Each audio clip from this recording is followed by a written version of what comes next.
actual, you had these white supremacists talk about bombing Baltimore power grid. So because it's a predominantly black city, then we have down in Atlanta, they spending $90 million on building this super cop city. And then we got $4.2 billion getting ready to go to Central America with the White House and Kamala Harris supposedly to create opportunity so it can kind of curb the actual advancement of migration to this country. So we got a few topics we want to talk on. If we get a chance to, y'all, I want to also talk about the little Chinese spy balloons that they've been having going around here in America as well, too. So if we get a chance to touch up on that topic as well, we're going to touch up on that as well also. You got it, DJ. No.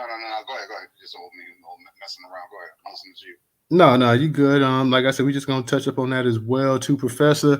I'm glad to see you up in the spot. I know you're gonna contribute to the convo as well as always. So I'll definitely be interested to hear your topic, hear your opinion on this as well, too. So, like I said, we're gonna let a few more of our people start to filter in. Then we'll go ahead and we'll get this thing rolling in just a second, y'all. We will go ahead and get it rolling in just a second. So let a few more of our folks come in, get it popping. I definitely expect to have a pretty nice conversation tonight flowing as well too. So, uh, like I said, yeah, white supremacists up here, two of them, a man and a woman, gonna blow up Baltimore because it's a predominantly black city. So, and I think they're looking at possibly 20 years. They're looking at 20 years. They got to be looking at longer than that, I think, because this happened down at the other substation. What was that, Tennessee? And then it happened. Then another one they tried to do, I think, either in Texas or Washington. So this has been going on around the country. So they gonna get at least. I think they're gonna try to get make it set an example. When these jokers, I know they white, but I still don't think they're gonna make an example out of them. Shit, they need to make an example out of them. You talk about blowing up a damn power grid, like yeah, that's you talk about terrorism. This is domestic terrorist attack right here. So yeah, and not only that, it should be considered a hate crime too. Because you sitting up here, I mean, you like these cats are neo Nazis. You got the dude up here, you got the chick up here.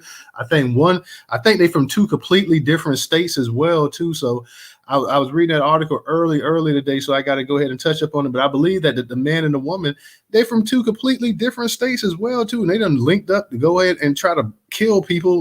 You're gonna blow up a power grid, so you're willing to kill people in the midst of shutting down the power in Baltimore. Right. That is true right there, man. And then, like I said, the other thing is, when they say, hey, look, because it's a black city, like, what's your gripe against black people? Like, who beat you up in sixth grade? You know what I'm saying? That's black. You know what I mean? Like, come on, man. So, it just goes to show you the vitriol these people have for us for no reason at all, bro. There's no reason at all, man. No. And matter of fact, I'm gonna go ahead and touch up on that story. Everybody that comes up in here, I was gonna wait a few more minutes, but as people come in, we can always catch them up to exactly what we're talking about as well, too. So let me go ahead and try to get everybody, just get us rolling right now. Like I said, as people come in, shout out to those that's on YouTube as well too. The actual link to these articles that I'm going to discuss tonight is in the actual is in the actual description here. The actual links are up in the actual jumbotron on Twitters. So shout out to Black Idaho, the company, Goddess. I see you guys rolling up in. You guys, please do me a favor and go ahead and tweet out the actual space as well too. Let me go ahead and get this rolling. I want to start with the actual terrorist attack that was stopped in Baltimore. Fortunately, you had a couple neo Nazis up here, rednecks up here, trailer trash up here wanting to go ahead and they want to blow up Baltimore because to them it's a predominantly black city. Not one black person in this city has done anything to these peckerheads, but they got up the nerve to go ahead and try to shut it down. So let's talk about that real quick. This is from Mogadam. This is actually also curated on the Newstoter.com platform. The actual article is in the Jumbotron. I'm going to touch up on this real quick. Report: white American terrorists plan to blow up Baltimore power grid because the city is black. Two white supremacists have been arrested for planning to blow up the Baltimore power grid because the city is predominantly black. Admitted neo-Nazi Brandon Clint Russell and a Maryland woman, Sarah Beth Clendaniel, were arrested and charged with plotting to attack several electrical substations in the Baltimore area. Federal authorities announced on February 6th the pair's goal was to commit the attacks because of Russell's racially or ethnically motivated extremist beliefs. CNBC reported local, state, and federal law enforcement agencies disrupted the plot before it could be carried out. Baltimore is dominated by black residents who comprise 60.9% of the population. Russell, 27, and Clendaniel, 34, charged with conspiring to destroy an energy facility. They face a maximum, DJ, this is what they say, they face a maximum possible prison sentence of 20 years if convicted. How in the hell are you going to sit up here and talk about blowing up they say several electrical substations. You sitting up here talking about blowing this up, and they talking about the maximum you can get is 20 years when the dude is admitted neo-Nazi. So that should also go under what we say the hate crime. This planned attack threatened lives and would have left thousands of Marylanders in the cold and dark. Maryland U.S. Attorney Eric Barron, in a statement, we are united and committed to using every legal means necessary to disrupt violence, including hate-fueled attacks. So if it's a hate-fueled attack, then they also, on top of what they talking about giving them 20 years, and you got to tack on for a hate crime. Russell lives in Orlando. Like this dumbass stays in Orlando. That's why I say they from completely different cities and state. How they hooked up, it had to be online. Russell lives in Orlando, Florida. Clendaniel lives in Catonsville, Maryland. The two far right wing extremists are accused of conspiring to completely destroy Baltimore and inflict maximum harm by targeting 5 facilities operated by Baltimore Gas and Electric, which serves 1.2 million customers in central Maryland, the New York Times reported. Russell provided instructions and location information. Thomas J. Sobocinski, the special agent in charge of the FBI's field office in Baltimore, said at a news conference he described attacking the power transformers as the greatest thing somebody can do. The woman was to be responsible for carrying out the attacks. She said that she wanted to completely lay this city to waste, according to the special agent. In December, police records state Russell used encrypted messaging apps to describe his long-term plans to damage the electrical grid and told a confidential FBI informant that he had recruited the woman. Clendaniel has a criminal record. She served 3 years for robbing a convenience store with a butcher's knife. In May 2017, Russell admitted to the police having launched a local national socialist group in Tampa, Florida, called the Adam Waffen, the New York Times reported. So these two degenerates have a long history of being involved with the law. Now they went ahead and he told this to an actual FBI informant, that this was already, so the FBI already had wind of what was about to go on. Luckily, they actually tried to do something this time, but when he went ahead and told them what his plans were, they were supposed to arrest him right then and there and not wait to him to go out there and recruit somebody else. So they're using social media to go ahead and link up. They're using encrypted apps. And like I say, he had a confidential FBI informant, luckily nobody got hurt, but they were seriously out here trying to just lay waste. Like the woman said, they wanted to lay waste to the entire city. Hey, so when you said right there at the end, instead of waiting, for them to actually do something, that's the whole reason why Sister Allah wrote the book allegedly. This ain't no allegedly, like you said, you told the informant, but we still got to catch you in the act, though. You feel what I'm saying? This is not one of them things where it's like premeditated. You feel what I'm saying? In that type of way, where it's like, you was thinking of it, but you didn't act on it. You feel what I'm saying? He was thinking of it, but we had to wait for him to act on it, and that's where they really got him at. So now you're really going to jail for real now. So hopefully they do get the max penalty, 20 years. Hopefully they add on some type of hate crime, give it another 10, 20 years. But, this is why we got to stay grounded on our particular Black American laws, freedom laws, whatever it is, to say, hey, look, you talking about coming into a black state, you feel what I'm saying, doing harm to our electrical grid. Hey, listen, that's cause for, the death penalty. Yeah, real talk. What the hell is 20 years anyways, man? Like, and the fact of the matter, like I said, they already have a criminal record on top of that. So, like if it was like the 3 strikes and this and that, you out, they'd be looking to throw them under the goddamn jail cell. So what is 20 years for sitting up here? You talk about they talking about they was going to attack 5 substations, electrical stations in this city, causing, the shutdown power for 1.2 million people. In the process, by doing this, somebody's going to die in the process. You sitting up here and you blowing these things up, somebody's going to die, Right. just. And not even just died from like you messing that up. We talk about just the simplistic thing when the electricity go off. You know what's up with the hospital? People using oxygen, lights. Yeah, Need real certain talk. particular thing. You're gonna kill a lot of people. So therefore, meaning you need to get life with no possibility of no parole. Life with no parole. Same thing for the lady too. Don't go easy on her because she got a box. You know what I'm saying? Yeah, they found it. Now you got this trailer trash here in Orlando, Florida. He hooks up with this Peckerwood in Baltimore. That just goes to show you, like when we talk about the actual power of the internet, whether good or bad, you see the kind of reach that people have. So he was like, you got somebody in Maryland and somebody in Florida, they hook up, and all of a sudden now they on this kamikaze mission to go out there and inflict as much harm on black people on a black city because it's predominantly black. Right. Professor, Right. oh, you got it, DJ. I was gonna kick it to Professor. No, I'm just right. What you go ahead, Professor? What's good, Professor? Yeah, what's good, fellas? Hey, good to see y'all in the space tonight. Good topics. I'm gonna tell y'all, man, these white supremacists are the most dangerous people in the world. Period. And this is what our law enforcement should be doing every day: is watching these people. These people are the most dangerous. They are always plotting, and they are always trying to find a way to start something. And that's what they're all about. They train for it. They sit back and they're crazy. A lot of them have been brainwashed to just absolutely hate just about everybody. Because, I mean, let's be honest, y'all. These folks have also killed law enforcement. As we saw with the Oklahoma City bombing, you saw how many people were killed in that. So they really don't necessarily target, per se, just a race. They pretty much try to target everybody, especially if they think that everybody is on one accord.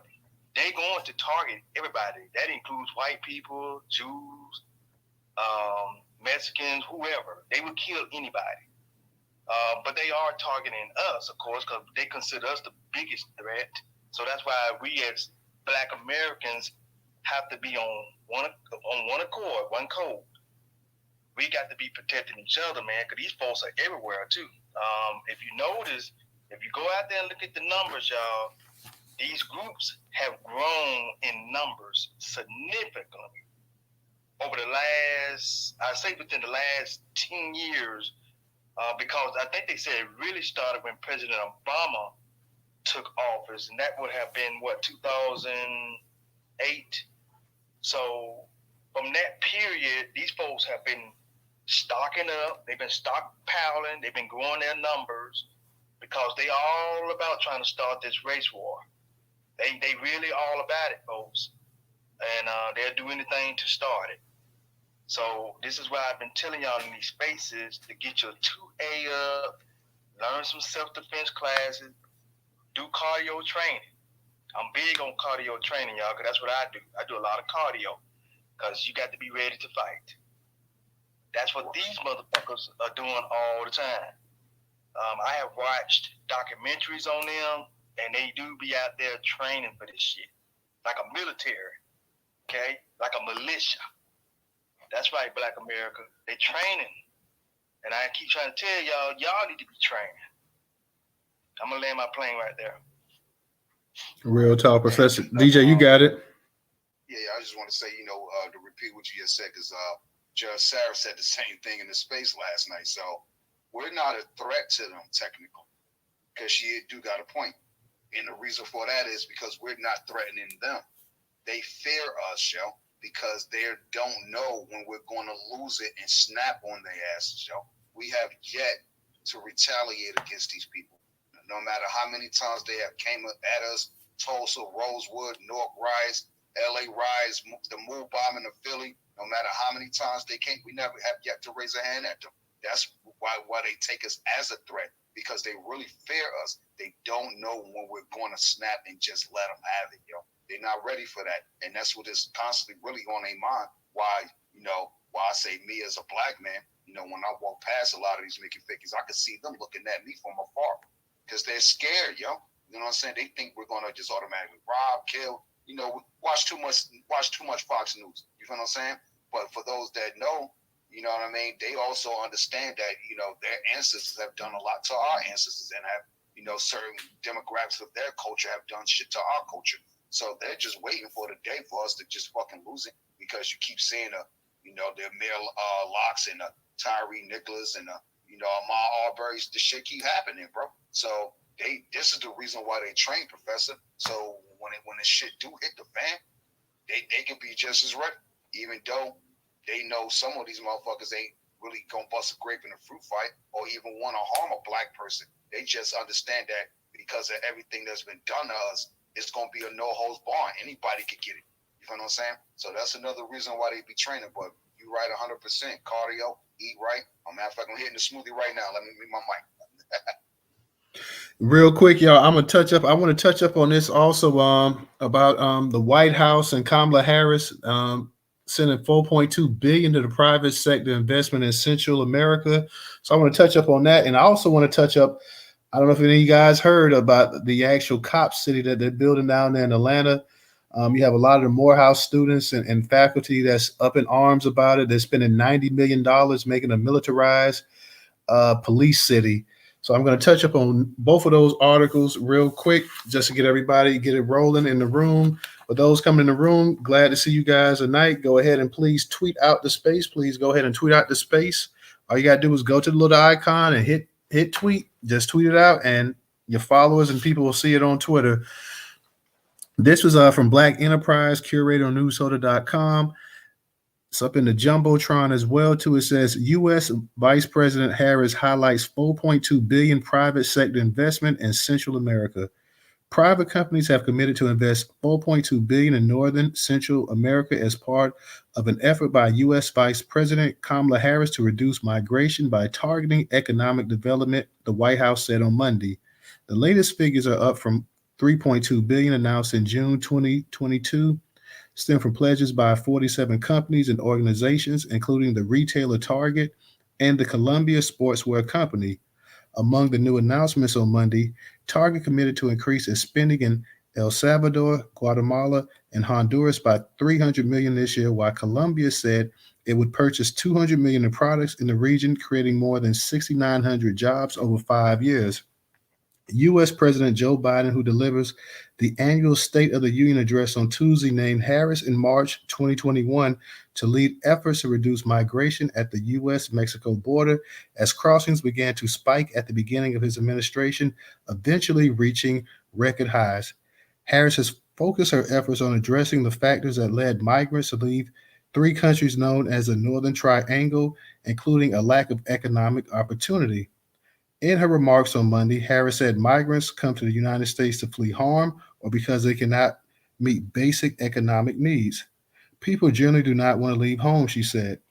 Before a meeting with U.S. officials and private sector representatives, Harris announced a new phase of the effort called Central America Forward, which will focus on broader economic development, corruption, and labor rights.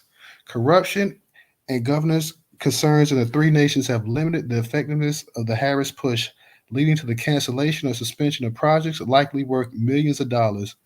Arrivals from Northern Central America have steadily declined following a sharp rise in 2021 after Biden took office. During that time, hundreds of thousands of migrants from the region have been expelled back to Mexico without chance to seek U.S. asylum under a COVID-19 related order known as Title 42. So, I mean, I know quite a few people earlier when I had tweeted that out. That's also in the Jumbotron, guys. Go ahead and tweet that out if you get a chance. I've had a couple of comments. People were saying that, hey, if that's going to keep them in their own country, then I'm not against that. If by giving them this money is going to keep the mass amount of migrants pouring into this country, then I say I'm for it. That's what I've heard a lot of people saying today. So it's kind of interesting. We've seen the kind of money that the U.S. government has been rolling out for the past year and a half. I believe they've given Ukraine 40 some odd billion. They're talking about giving Africa, the continent, 55 billion. Now we're talking about 4.2 billion right here. So for a country who doesn't have it and who never seems to have it when it comes to black people, they can cut that check in a heartbeat. So I find that very interesting. I like to see exactly, and you have some major corporations, Target, talking about trying to go ahead and financially ease the burden in Central America. They're talking about creating 6,900 jobs over the next 5 years. We'll see. We'll see how this all plays out. I'm definitely interested to hear what people got to say about that. $4.2 billion in Central America. For the United States, $4 billion isn't anything. So, I mean, when we think about $4 billion would be a nice amount of money for one of the states in the country to get. But when you're talking about giving it to an actual region with actual countries, that's just a drop in the bucket, to be honest. But will $4.2 billion really ease? Because I believe we had close to, I want to say I don't know if you had 2.7 million people illegally cross the border last year, I believe. So what is $4.2 billion going to do? That's interesting. I'm all about trying to keep these people in their country and, trying to strengthen their country if it's beneficial to America, if it's going to be reciprocated in terms of trade and financial financial incentives for Americans. But we'll see exactly how that plays out. I'm kind of interested to hear what people in the space got to say. Before I get to that, Tammy, I see you got your hand up. DJ, you got your hand up. I want to touch up on this other article real quick, too. We're going to get up on that. I got to talk about this, about what's going on in Atlanta and DeKalb County. We have a $90 million cop city that they're going ahead and they're financing and they're trying to put up.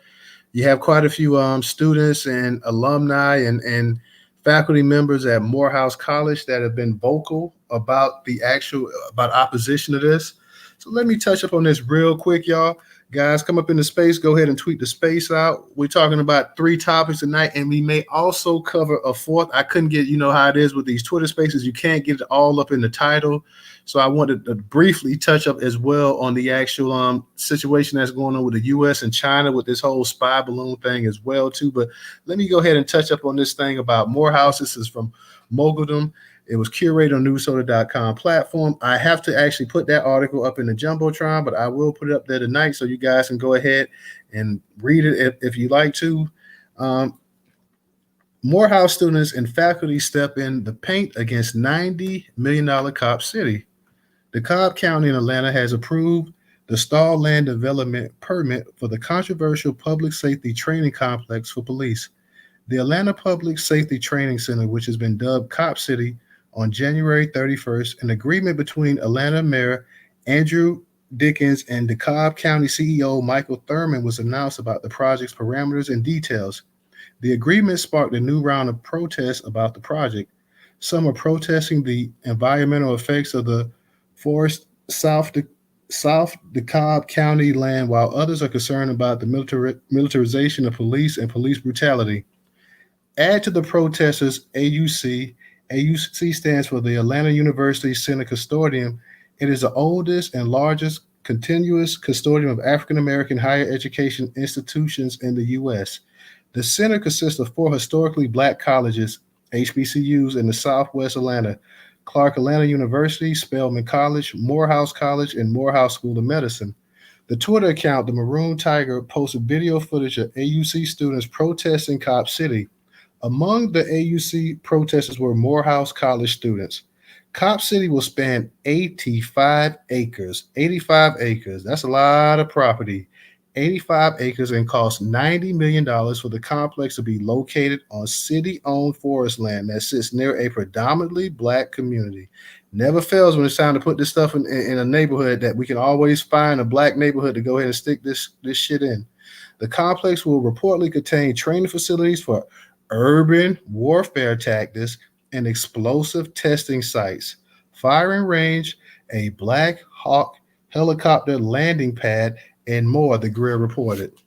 The protests have been going on since the Atlanta City Council approved a plan to build the facility and a 10-4 vote in September 21. Then Mayor Keisha Lance Bottoms supported the plan. To be clear, Cop City is not just a controversial training center. It is a war base where police will learn military-like maneuvers to kill Black people and control our bodies and movements. Kwame Olafumi of Community Movement Builders told the Grill. The facility includes shooting ranges, plans for bomb testing, and will practice tear gas deployment.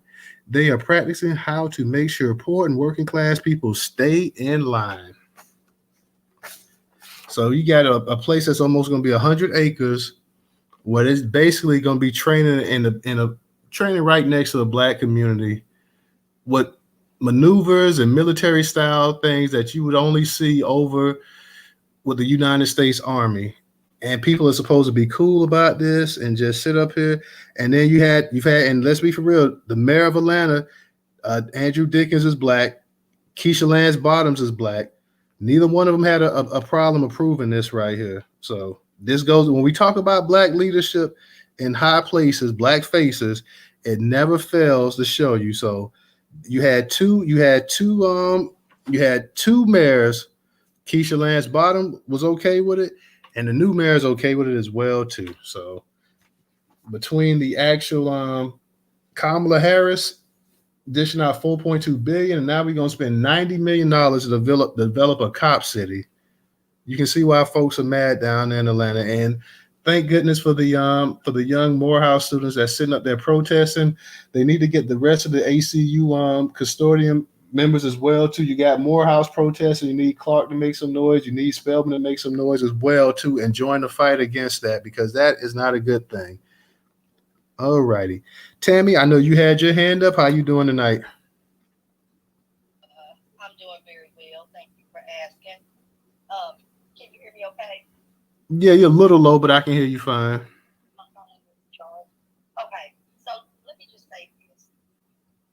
I would love to say that more Morehouse is protesting for the same reason white people are protesting.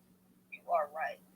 All of that greenery that you all are going 100 acres that you're going to tear down, cut trees, full of the greenery. That's a serious issue and a dismissal of why we need, greenery, especially in Atlanta. The other one with the 4.2 billion, I think they even said what they were going to send to Turkey, because they just had a disaster, like our disaster over here. And I'm not saying anything negative about Turkey, but we are in a state of emergency. Black people are in a state of emergency in the United States of America, and they best go ahead and start recognizing and trying to figure it out, because I think we're at our wits' end. We're not trying to hear shit about there's no racism, because we clearly see that it exists. All right, Tammy. I guess that was it. That was pretty quick. Shout out to you, Ray. I see you up in the space tonight. I hope the little one's birthday was a good one for you. Glad to have you up in the space as well. In case you missed it, Ray, we're talking about a number of different things tonight. We're talking about the attempted bombing of the power grid in Baltimore, simply because Baltimore is a predominantly black city. You had a couple rednecks, that one from Florida, one from Maryland. They got online, they connected, and they decided to go ahead and that they were going to take out 5 substations in Maryland because in Baltimore because they considered to be a nigger city, pretty much.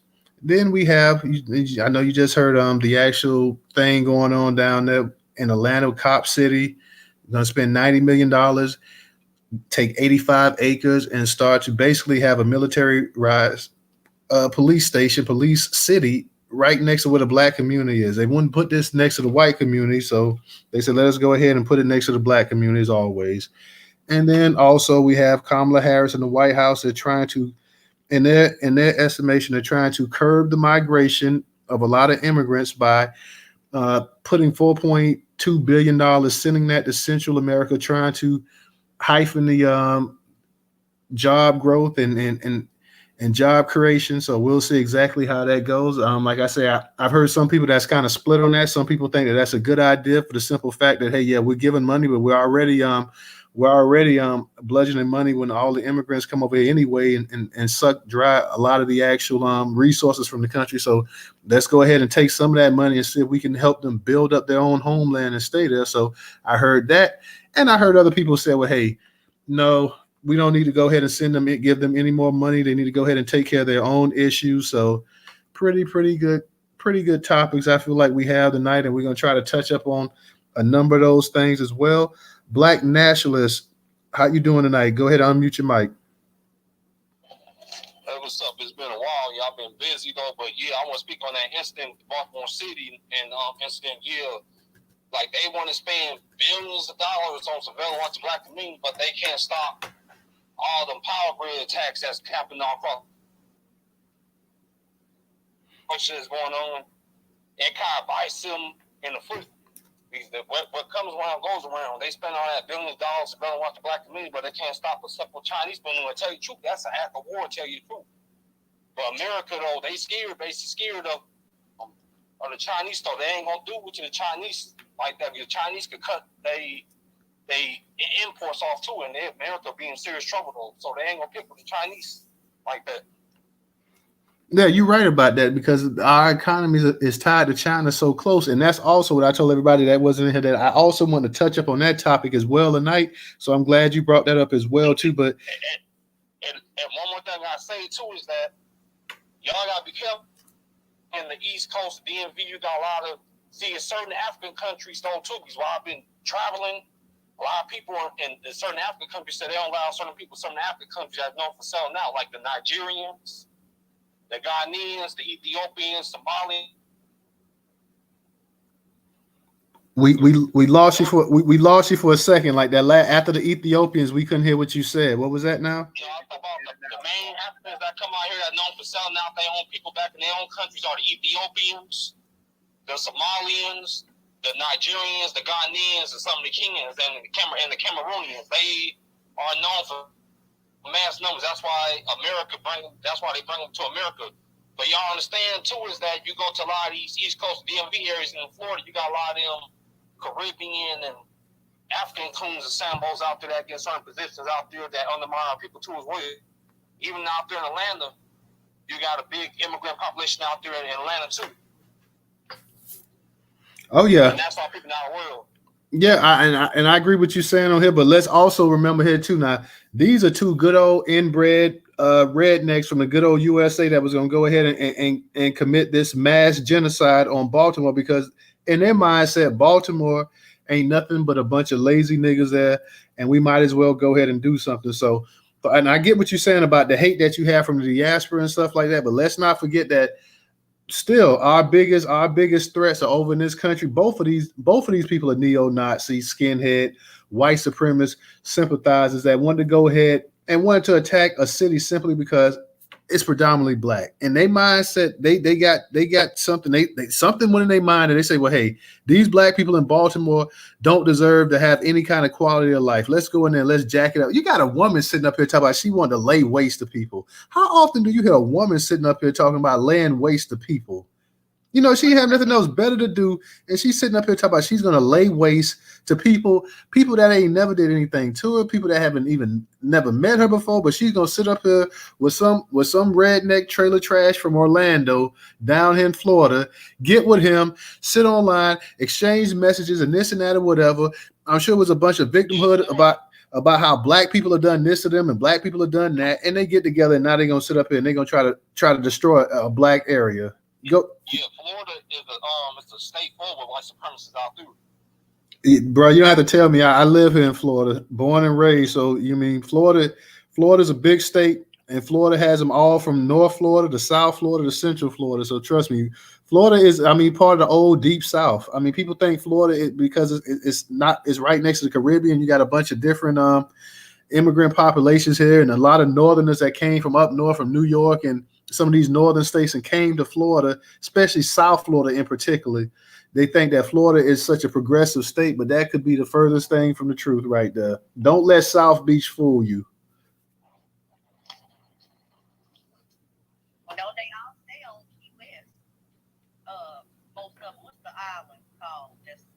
Nah, they don't. They ain't all in on Key West. They all throughout the Panhandle of Florida is redneck central. Central Florida is redneck central. South Florida is one of the last places in the state to actually have a lynching. I think back in the 1970s. So yeah, don't let anybody fool you. You got a lot of the white Cubans out there that go along with white supremacy out there too in Florida, especially in South Florida. Like Ron DeSantis, I believe he a white Cuban. I believe that they say his surname is Italian, but I wouldn't doubt if he did have some Cuban in him. But you're right. A lot of Cubans harbor animosity against black people as well, too. And a lot of the Cubans that you see come over here, you have way more white Cubans coming over to this country than you have black ones. The black ones over there in Cuba get treated like crap. So they allowed the white ones to come over here as well, too. So. And don't forget about the misinformation that they spread in the backfield that they narrate, making us think something's going on when it really is not going on. But that's what they push, and the media is not fact checked. All right. Well, that's true too. Ray, I see you got your hand up. Go ahead and unmute your mic. Hey, what's up, everybody? So the only thing I really want to ask is that woman, she actually is dying of kidney disease, and she said that before she left off, she wanted to do something meaningful. So that's very, twisted of her. She wanted to use her last couple of days on the earth to attack us. I just wanted to say that everything else, everything's, pretty much been hit on. The neo-Nazis, they got, I don't even know how to pronounce this. They have ties to some far-right bull crap. It's kind of like Adawana, Adam Wappen, ATON. Yeah. I was having a hard time pronouncing that too. Yeah. Yeah, I came in a little late, man. So yeah, I just wanted to let y'all know that, man. Same old, man. And I know it's kind of off subject, but I saw a poll the other day, and it asked, about reparations. Only 5% of white people, and according to this poll, are actually agree with reparations. So this just goes to show you whether it's 2023 or 1863, nothing's changed, man. Nothing changed right here. I'll land there. All right, Volvo, I see you got your hand up. What's going on tonight? How you doing tonight? All right. How you feel, my brother? Can you hear me? Yeah, I can hear you. Oh yeah. All right. Yeah. I just wanted to touch on a couple of the topics. They said that the lady, she got a terminal disease. Thank God, can't happen fast enough, which will happen tonight. Far as the $4 billion that's going to Central America, I'll say, well, why would you do that? Why would you send them that money? They can't handle no money. They gonna blow it, and then they're gonna need another $4 billion. I say, spend the money on the wall and some gas, some jet fuel. Because that's what I mean. Because what's gonna happen after they spend it? They're gonna be trying to come right back over here. So I say spend the money on a big, tall, strong wall and some jet fuel and start deporting these motherfuckers. As far as the spy balloon, brother said it earlier. That's an act of war. That's absolutely an act of war. You know what I mean? I just want to say this, that y'all, we need to start getting prepared and getting serious, because this gonna happen. It ain't. For me, I can't see no way it not happen. I'm talking about World War III. You know what I mean? That's gonna happen. And if you ain't prepared, I don't know, you might get caught with your pants down. Because if the war in Ukraine don't set it off with Putin and them, and even if this Chinese spy balloon thing, the stuff that we're going through with China, if that don't set it off, the Iranians definitely gonna set it off. Because they're working on a nuclear weapon right now, and as soon as if they get a nuclear weapon right now, it's going straight to Israel, and it'll be in Israel by 12 o'clock. If they get done with it right now, as soon as they get it done, they ain't gonna even wait for it to cool off. They're gonna send it straight over. So we better get prepared, because this is happening. You know what I mean? This just a volatile time. So I always tell my black people, we gotta get some water, some non-perishable foods, some weapons. You know what I mean? Because this happening. You know what I mean? A generator, if you can afford one. You know what I mean? You want to have some storage of gas, all that. I got all that stuff. So I just want to just add my 2 cents. Yeah, I'm gonna add that. Brother, what you saying is true. Like Russia and China, they not playing though. See, America, we've been conditioned to think that we so a lot of think we so arrogant. See, the U.S. military thing, they so arrogant. They think so. That spy balloon is actually a statement to them, a warning to them. We can target y'all airspaces in a minute. Real quick, I want to touch up on that also as well too. Like I said, because I could not get that in the actual in the title. I got an article from Black Star News, curator Newstoter.com platform. I got to go ahead and find that the cop city and this article and put it up in the actual jumbotron for you guys as well too. So I just want to touch up on this real quick. Is the U.S. overreacting to China balloon with spying allegation? This was a few days ago, y'all. So I know since then you've had a couple of those balloons get shot down. It says during World War One, British forces sent up hot air balloons to spy on advancing enemy forces. In recent times, a number of countries, including the U.S. and France, have launched data gathering balloons. The Chinese military last year reported favorably on many uses for such balloons, including surveillance, communication, weather information, and communication. The detection yesterday of a Chinese balloon hovering over Montana, where the U.S. houses ICBMs, probably falls to the category of military surveillance, though the fact of the matter remains to be determined. To my mind, the U.S. has overreacted to the discovery, postponing an important visit to Beijing by the Secretary of State. Granted, a Chinese high-altitude balloon should not have been floating over U.S. territory. As Secretary Blinken said, it violated sovereignty and international law. Still, there are mitigating circumstances. This is not the first time Chinese balloons have appeared in U.S. skies without incident. The U.S. routinely deploys spy planes and satellites over Chinese territory. The data presumably collected by Chinese balloon may not be all that sensitive. China has far more sophisticated ways of acquiring military intelligence. Most importantly, the incident does not warrant postponement of the visit. Even assuming the words that Chinese balloon was for intelligence gathering and not, as Beijing claims, for weather reporting, the incident could and should have been treated as diplomatic episode. We should recall other serious U.S.-China encounters, such as U.S. shooting down of a Chinese jet over an island and the U.S. bombing a target in Serbia that turned out to be Chinese embassy. Both of those incidents resulted in the loss of life by the Chinese and consequent U.S. apologies. In all these incidents, the common thread is diplomacy. The job of diplomats is to reach an understanding that bad conduct will not be repeated and that an incident is not an act of war. If the U.S.-China relationships were positive today, the tension of the latest incident would not have stopped Blinken from going to Beijing. And the balloon incident, the Chinese did apologize. That should be sufficient to justify the trip, whose purpose is to reduce tensions and promote mutual understanding. I can't say I really agree with that. I mean, China should not, and we did a couple months ago, we reported and we showed that China already has police stations over here in the United States. I mean, they have police stations all over the world, as a matter of fact, but they got one up there in New York City. So, no, I don't think China should be having no damn balloons hanging over the United States. At the same time, I do understand that the United States is doing the same thing. All of these countries are spying on each other. All of them have their own little CIA outlets and everything else and collecting data and whatnot. For the United States and China, the economy is so tied together that it really, as much as they may dislike each other, one can't really see the other one falling. Because it's going to affect them. And now we live in a global economy, so everything is tied together. So the actual, China's trying to buy to become number one. We understand that. But I don't like the fact that you have Chinese police stations in the United States. I don't like the fact that you have balloons hovering over God knows where. And I know the United States is doing the same because, let's be for real, nobody runs more surveillance. Nobody's digging and finding more information on people than the United States of America. So I guess what's good for the goose is good for the gander. But at the same time, China owns a large chunk of the United States. I mean, a large chunk of our debt. So we have to kind of keep our eyes on them and pay this close attention. So I see we got a couple hands up. I want to go ahead and get to those. I'm gonna get to you again, Volvo. Let me get to Secret Sister. Secret Sister, how you doing tonight? How you doing? Newstoter. Hi, DJ. Hey, Ray.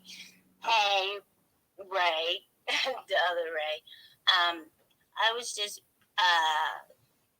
Ray, the one that I talked to. Do you mind if I say what you do? Oh, you're disconnected. I don't know if you were there, but I have been trying, and Newstoter, you know that. I have been asking for men.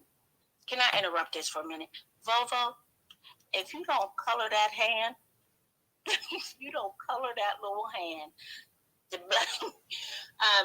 but I have been trying to get men and or women to contact me and I don't know, I'm being ignored.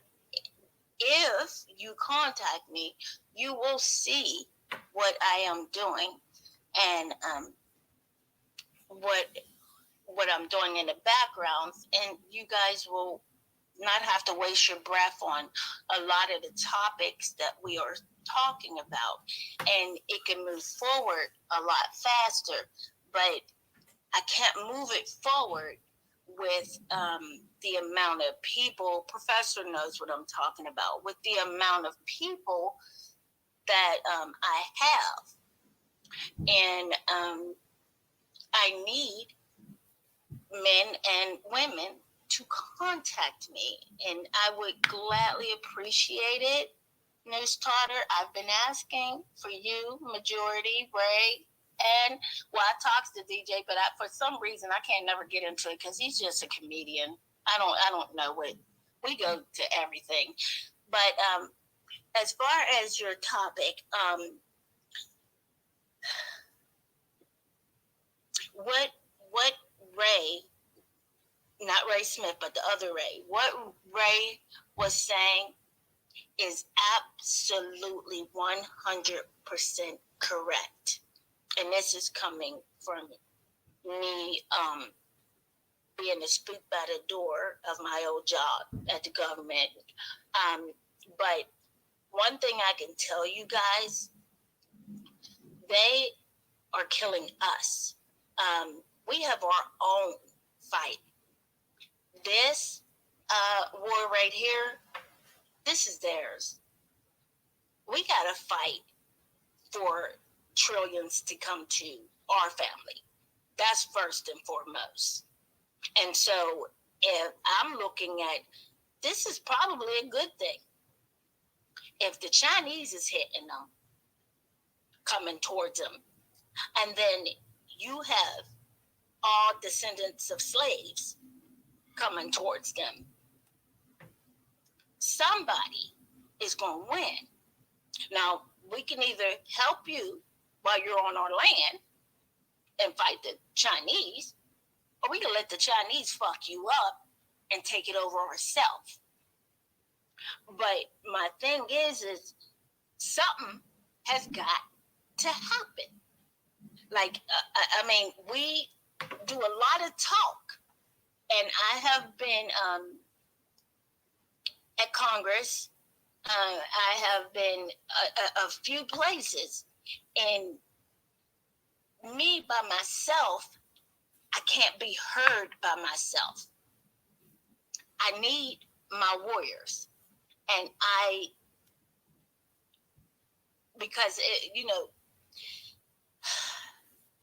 I was just on the phone with my sister, and one thing about it is when you have the defense line that's broke, which is our men, okay, our warriors.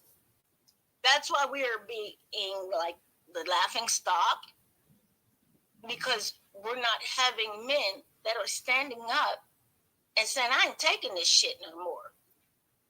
I'll give my life for it. You have people like me that is going up against this government, and I'm saying, I'll take my life for it. And they like, you're one little life, get out of here. It's a joke, because I have no one else behind me. So I'm asking once more, and this is probably my last time, because I'm ready just to throw in the towel. I have everything pretty much in place.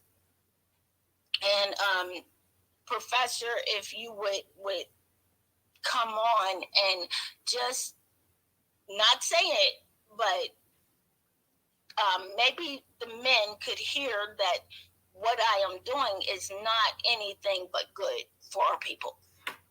And I'll land there. Okay.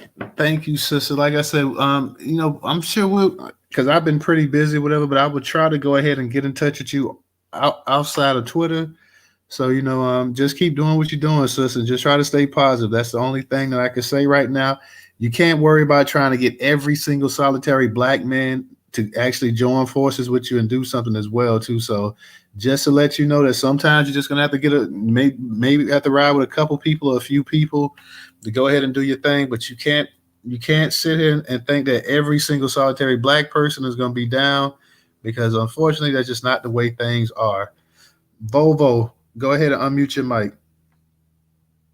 Yeah, I just want to touch on the Chinese thing again. I don't think that our community really understand the magnitude of what's going on. Like, I heard Secret Sister say that if the Chinese get them, then we'll come behind them. It ain't gonna be no coming behind. If the Chinese get them, they get us too. No, I didn't say, but no, you got that wrong. I didn't say behind them.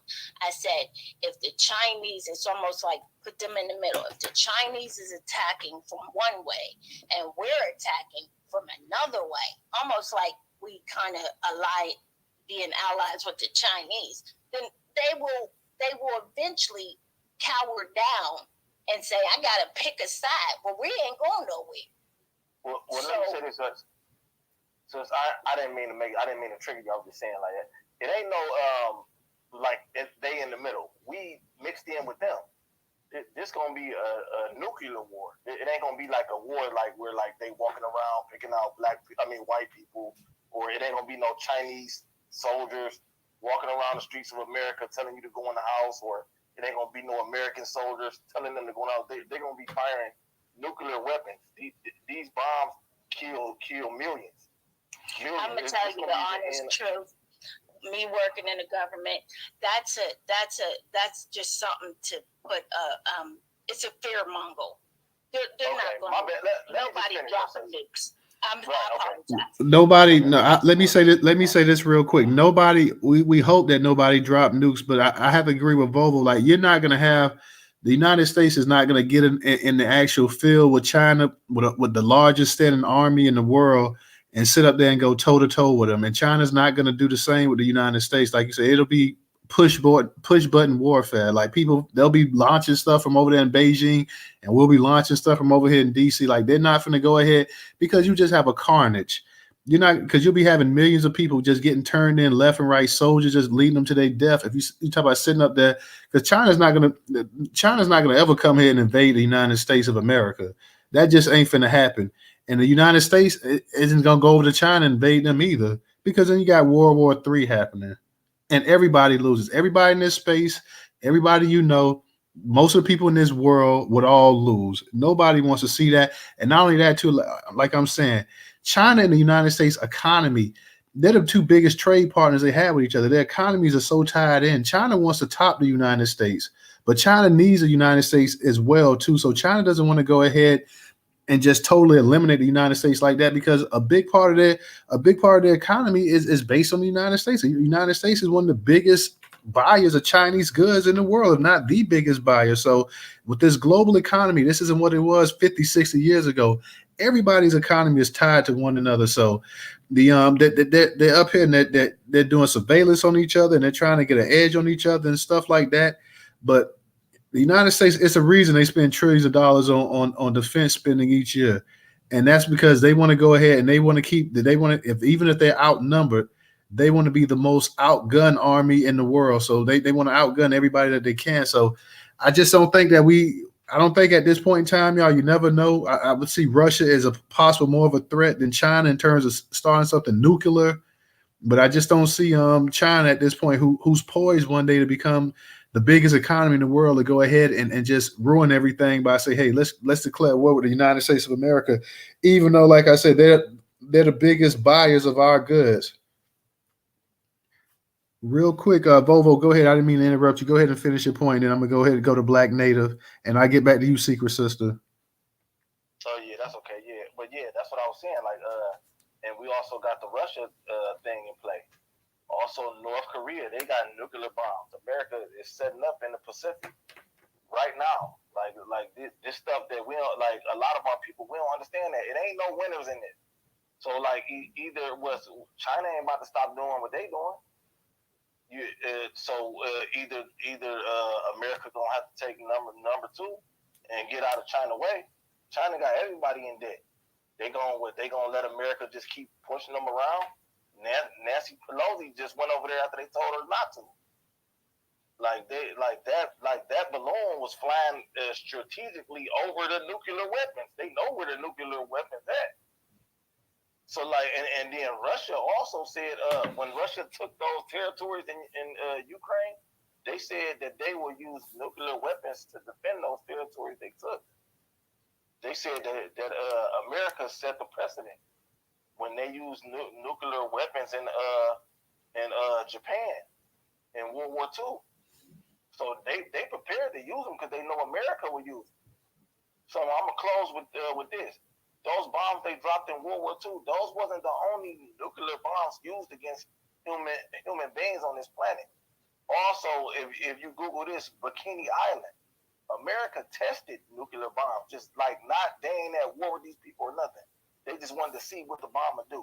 They tested bombs on the people of Bikini Island. That's why the bathing suit bikini, the bikini bathing suit or swimsuit, that comes from the Bikini Island. That's where the term comes from. They tested nuclear bombs on them people. So everybody not about to just sit back and just let you just keep on bullying them. So they prepared to use them. So y'all, we need to be prepared if we make it. That's all I wanted to say. All right, appreciate that. Real quick, everybody, in the Jumbotron, you will find the Newstoter newsletter as well as our YouTube channel. Please go ahead and click through those. You'll find that on the far right-hand side, I believe maybe about the fourth or fifth one over. Go ahead and subscribe to the YouTube channel. Please go ahead and subscribe to that as well as the actual newsletter as well, too. Also, if you can support us on Cash App, $Newstoter, $Newstoter. Newstoter is the largest Black American media news curation platform today in America. So if you can, please think about supporting us on Cash App. That is $Newstoter. And also, if you do not have an actual, Cash App, we have the Venmo and PayPal up in the Jumbotron as well, too. You can click that and donate that way as well, too. For the people on YouTube, we have in the actual description, you can find the links to the PayPal and the Cash App as well as the Venmo as well, too. So let me go ahead and kick it to Black Native real quick. Black Native, how you doing tonight?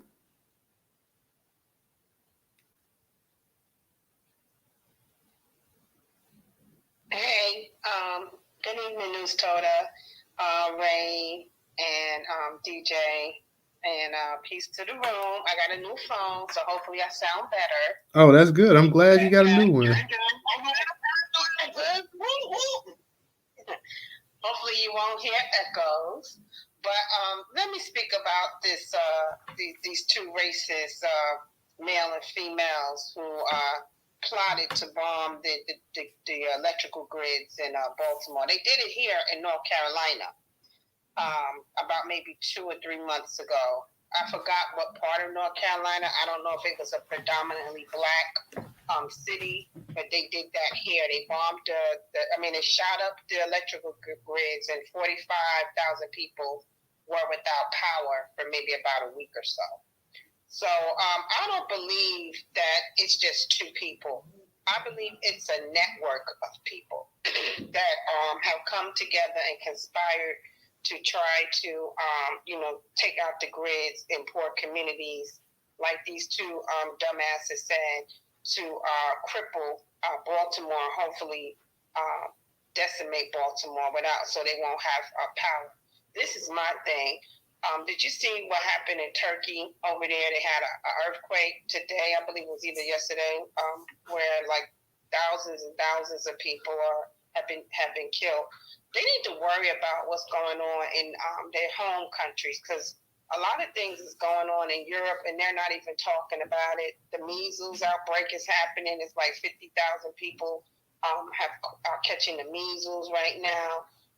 They got low birth rates, and this could be probably why they're on their last leg, where they feel like by doing that, it's going to hurt Black people. But they got so much going on in their own European countries that they don't seem to care about. And like I said, I don't believe it's just those two. I believe it's a network. Every time you have a white supremacist go out there and shoot up a grocery store, or school, they always call them lone wolves. But you remember what happened at the Tops grocery store out there in Baltimore, in Buffalo. It was he was on I believe a chat, and it was a couple of FBI agents inside of that chat who knew this guy was planning to go and massacre Black people. Whatever happened with those 2 or 3 FBI agents? We haven't heard from them. You know what I'm saying? So these are not lone wolves. These are radical white nationalists, white supremacists who believe in their minds that by doing that, that's somehow going to harm Black people. They don't know that we are survivors. We are fighters. Look, we could take oodles and noodles and some franks and feed like 10 people. They need to stop playing with us. So with us not having electricity for a couple of days, look, we'll pull out those grills, take the meat out the freezer, and have a block party. They better stop playing with us. That's not going to harm us in any kind of way. They need to understand who they're dealing with. We are God's people, and they can throw whatever they want. It's not going to affect us. We're just going to continue to fight on. No matter what they try to do, we're going to come and we getting our money. And see, they feel like their power is slipping. And for the life of me, you own the planet, or you did at one time. You have everything. Why are you so worried about these people that you claim are come from nothing and are nothing? This is what you tell us. So there's more to it. They understand who we are. So they're going to continue to plot and plan, but it's not going to work. It's always going to fail. Now, with this $4.2 billion that they're going to give to stop the immigration from coming over here, yeah, if that's what needs to happen, donate that money. But why are we still having at least they said like 30,000 every month are coming over here in this country? So what happened to the wall? Like, did the wall fall apart?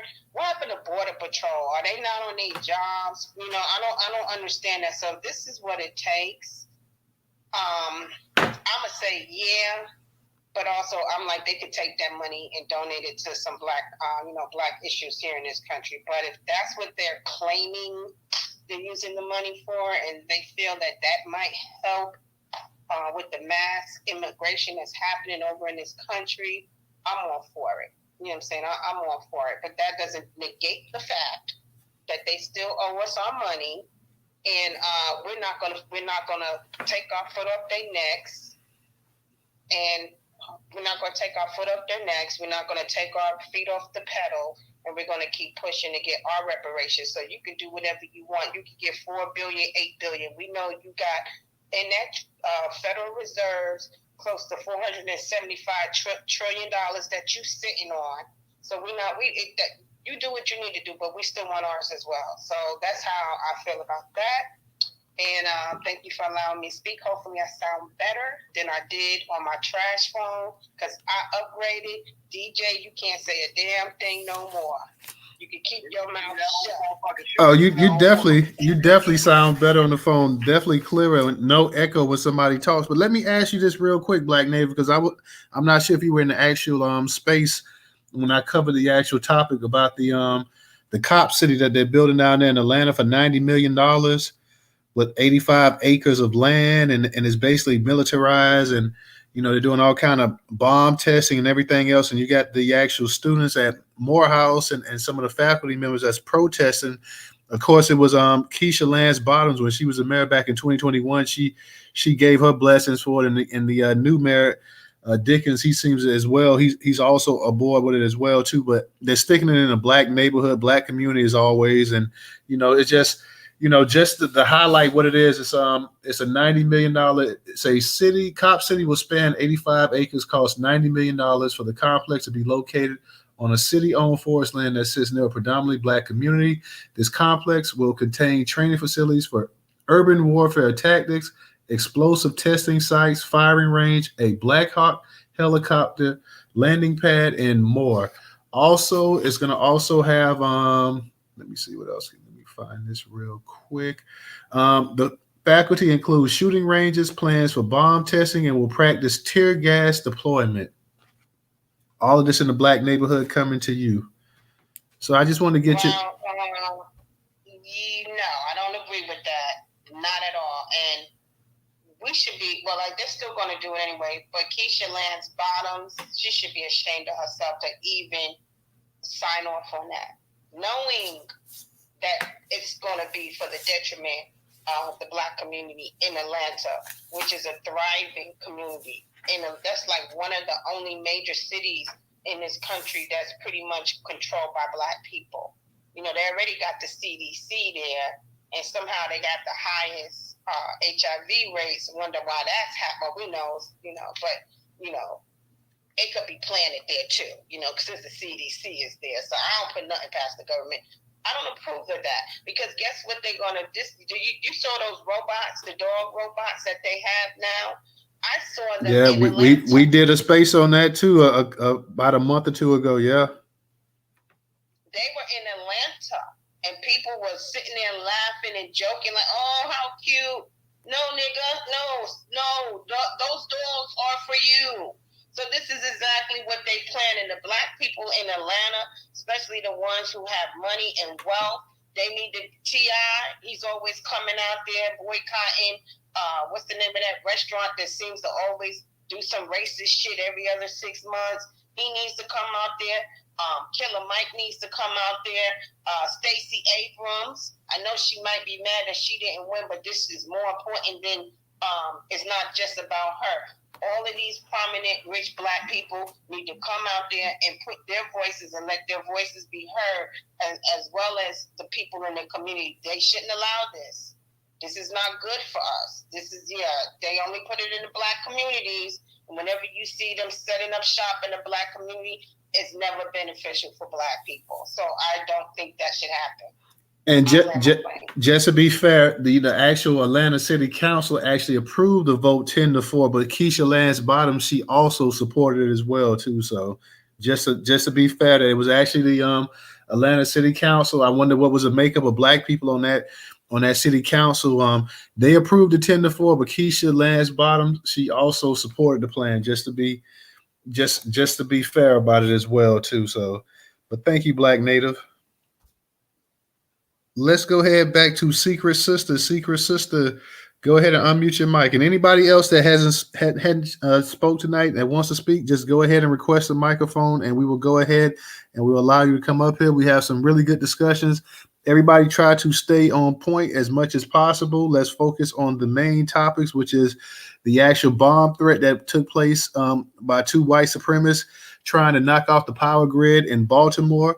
Let's talk about the cop city down there in Atlanta that they spent $90 million for 85 acres, militarized policing in a Black community. Let's also talk about the what's going on with Central America, that the $4.2 billion that Kamala Harris, the White House, they're trying to go ahead and, in their words, curb the migration here to the United States. Like I said, I believe the actual numbers was close to 3 million migrants came into this country illegally last year. Also, if you guys want to, we can go back. You can also discuss the actual situation with the Chinese balloons coming over here spying on everybody else too. We know China with their little manufacturing goods, especially with their electronics, their TV and stuff like that. They forever spying on people over in this country as well too. So those are the topics, everybody. Let's go ahead and try to stay on those topics as much as possible. Secret Sister, go ahead, sister, unmute your mic. I'm not going to be long. Did anybody see any of these balloons? They saw it in Montana, allegedly, apparently. And I believe the other day, I believe it was a report where they did shoot some down as well too. So apparently, this ain't. Has anybody seen them? I haven't seen them per se, but you know how many Black people live in Montana as well too. So you gotta think about that as well. Wouldn't that make world news? Like, yeah, it's been making news. Like, the actual because they've been talking about it. I meant to hold a space on this a couple days ago, but I just didn't have a chance. But yeah, they've been talking about it. Secret Sister. Now I haven't seen it, and No, what I'm saying is like, is there a place I can go and there's a news article showing these balloons that they shot down? Now that much I don't know. You may have to Google it. I know on news. It's all over the news. It's on every news channel. Yeah. It's serious. I haven't No, seen. I'm saying. She's talking about the actual picture of the balloons being shot down, I actual- guess. Could you put it up in the jumbotron, Bobo? I don't know how to do that, but how do you do that? DJ, if you can. I need to know. I should know by now. Yeah, you can send it to somebody's like DM, like DJ. I just send it right to you. I said, oh, yours ain't open. Oh, it's all over the news. That's like easy. Like you can just Google balloon. It might pop up if you just Google just plain balloon. But if you Google like Chinese balloon, it's all over the news. No, we know that though, Bobo. But what sister asking is who actually seen it. You know what I'm saying? Because this could just be one of those false flags, white flags, to get us jumped up and wild up. You know what I'm saying? That's all I'm trying to say. Hit the red staples button. It's over. You know what I'm saying? Pull over the strip back. You know what I'm saying? So secret. So then that would mean China would be in on it too. China said, that balloon came from over here. Well, in politics, they're all one and the same. You know, they all want to be white. Let's just keep it 100. That's why I said that, because I work for the government, and I'm gonna tell you, it's a lot when we have this reparations thing on a bullet train. So they're going to throw every and anything on that rail to try to derail us, to try to get us to thinking something else. So I'm just asking my family here, okay, to do some critical thinking. I need to see where it was shot down. I need to see the shot down balloon. I have to see it. And at this point, if it made national news, somebody got a picture of it, or should have a picture. And if nobody has seen a picture right now, okay, so Gogo, you've seen the picture. Oh, yes, ma'am. Yeah, it's a simple Google. It's simple. It's like extremely simple. Like it's on every news channel. Okay. And another thing, this is my last thing. When I was saying, now Newstoter and everybody, y'all know, I hold my black men to the highest standard. Y'all are the king of all kings. You know that. And when I ask for help as a woman, okay, Newstoter, respectfully, you and Vovo gave me a lot of blowback. Now, my thing was, and you respectfully told me, but keep doing what you're doing. So you're asking me to fight a war alone. And see, this right here is what is wrong with our community. Y'all are giving the women that position, and then when the women, disrespect you guys and belittle you, this is why.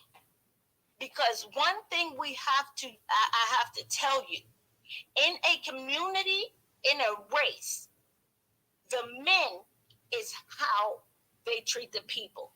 You know why we are so disrespected, so looked down upon? Because our men are not standing up. It's women. We are always the first ones in line. We're always the first one to have something to say. And the men are afraid. I'm not afraid to die. We're going to do it anyway. And if I got to die for my grandchildren, then that's what I got to do, because Okay, sister, real quick. Like I said, we will go ahead and we'll contact you off of the actual app or whatever, but we don't really need to go ahead and get into that tonight. Nobody's afraid of, nobody's afraid of what you're saying.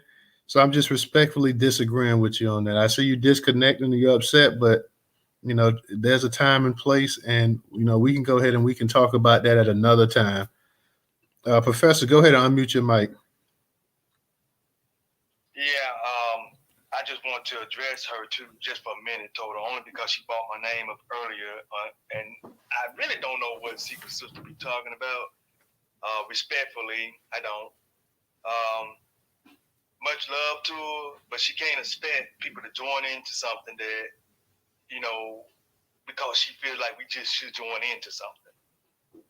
You just can't do that. You can't force people to call you. You know, like she came up in here earlier saying that the men need to be calling her.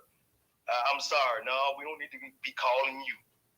Um, I'm not gonna have nobody telling me that I have to call them. Okay, Newstoter, I'm sorry to get off topic here, but I just had to address that. Um, I don't know what the hell she's talking about. So there you go. Yeah, I mean, I'm just trying to be respectful of that because she is an older woman, you know, and I have respect for her, whatever. But you know, I didn't want to really have that conversation going there because, truthfully, and I try to tell everybody, let's go ahead and stay on topic as well. Too, that's a discussion for another time. So, you know, just trying to be respectful to the sister because you know she does support, and you know I do have love for her and stuff like that. And you know, I mean, she's an older sister, and I know how it is sometimes, but you know, just trying to be respectful, man. We talking about that. That's why I'm trying to get us to stay on topic. What we're talking about, we're having a pretty good conversation here. So that's what I really want to focus on. I really didn't, you know, want to go all that way. So respectfully, you know, I disagree with her tonight, but you know, we'll work it out. That's all I can say. Bobo, go ahead and unmute your mic. Yeah, I'm gonna go real fast. Yeah, I just want to stress again the magnitude of this situation. I don't know where everybody at with it, but like if this happens, right? It ain't no reparation. It ain't gonna be no reparation. Then the money ain't gonna mean nothing. None of this stuff ain't gonna mean nothing. If they start shooting, like I was watching a 60 Minutes special earlier. They were saying that they got the most dangerous weapon in all of humanity's history. This one bomb can kill millions. Nothing has ever killed millions of people at one time. That's just one. They got hundreds of them all over the world. This gonna be the end of civilization as we know it. I know that might sound like far fetched or like some fantasy stuff, but these people will do that. These people will really do that. You know what I mean? They had I don't know if y'all seen it earlier. It was a uh, the House Armed Service Committee had a hearing about this today. These are the top military people in the world. They having a hearing about going to war with China. This serious business. This is serious business. I know that we live in America and we comfortable and we feel safe and all that. But if they start shooting that stuff around, it ain't going. Everything that we know is going. Life as we know it is going to come to an end. It ain't going to be no fixing it. It's going to be irreversible. It's going to take hundreds of years for whoever survived to get back on their feet. So I just want to land with that. It ain't. Let me say this too. The world don't just revolve around us.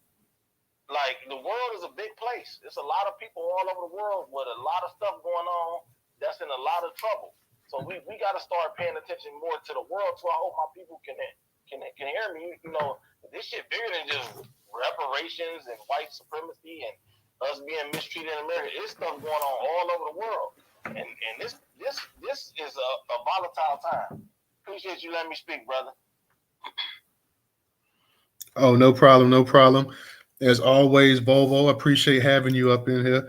Let me go ahead and kick it. Ray, I see you had your hand up, and I'm gonna get the Black Native. I'm sorry, y'all. My service, I guess I went to like a dead zone or something, so I missed what happened. And Secret Sister was talking, and then the professor came up. What happened? I'm sorry, I missed what happened. It's nothing, man. It's it's It's nothing. nothing? Yeah, it's nothing. All right, cool. Black Native, go ahead and unmute your mic. Yeah, I want to respond to Vovo Rant.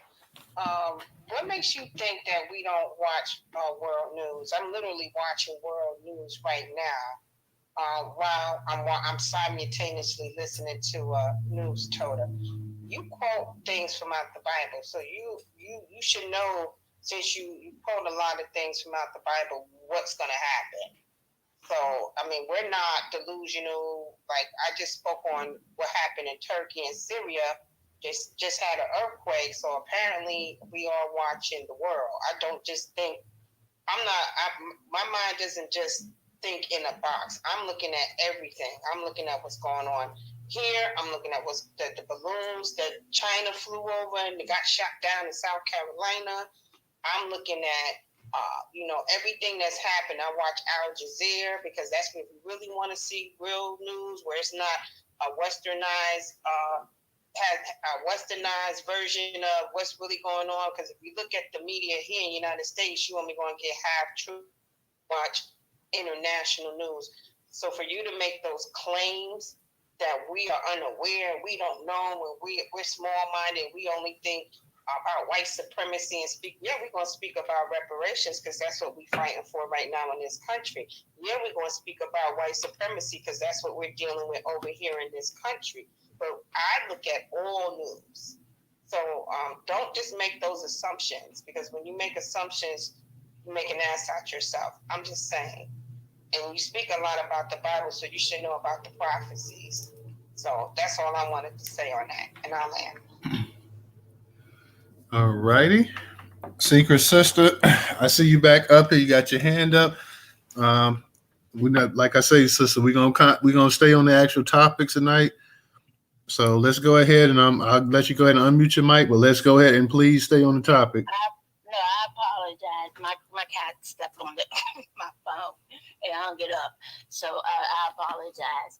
So I missed what Professor had to say, and I missed what Bovo had to say, and it's probably good for me that I did if they said something negative.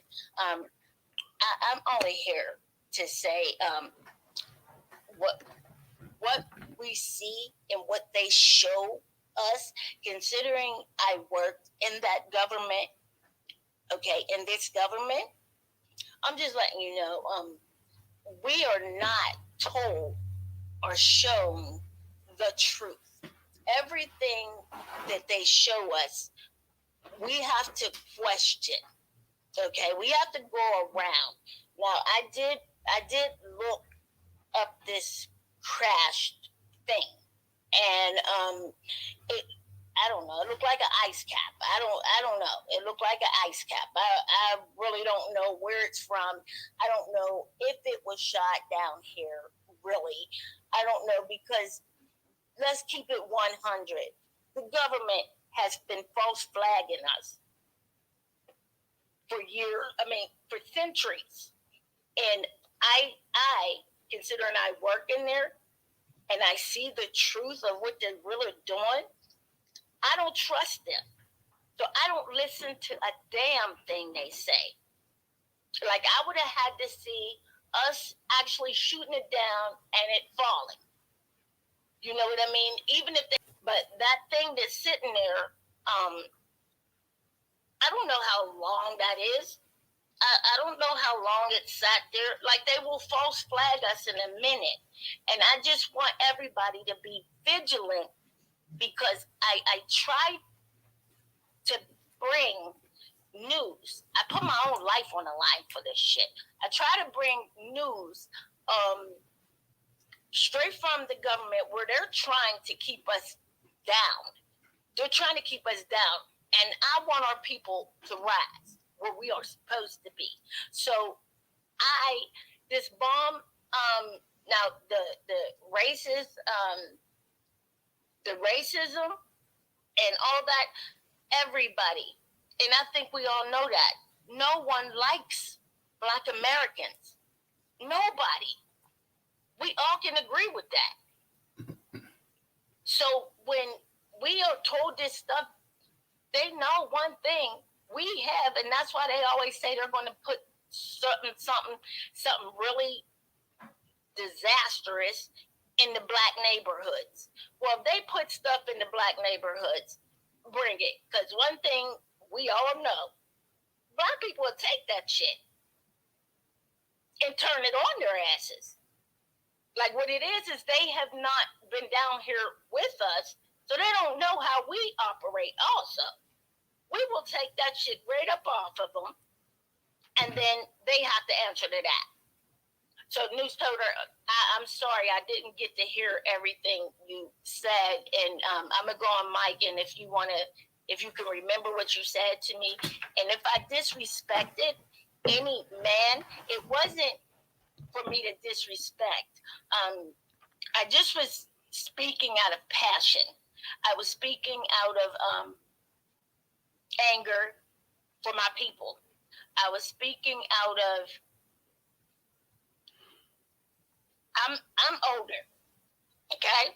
So I gotta look at my grandchildren gotta be in this world. And I'm just trying to help as best I can. But this is why I pulled back from all this social media. I don't understand it. I'd rather see faces, because being in my line of work, I can tell if you're full of shit looking in your eyes. I just don't understand. I don't like these little circle things. So I don't know anything, as well as I want people to see my face.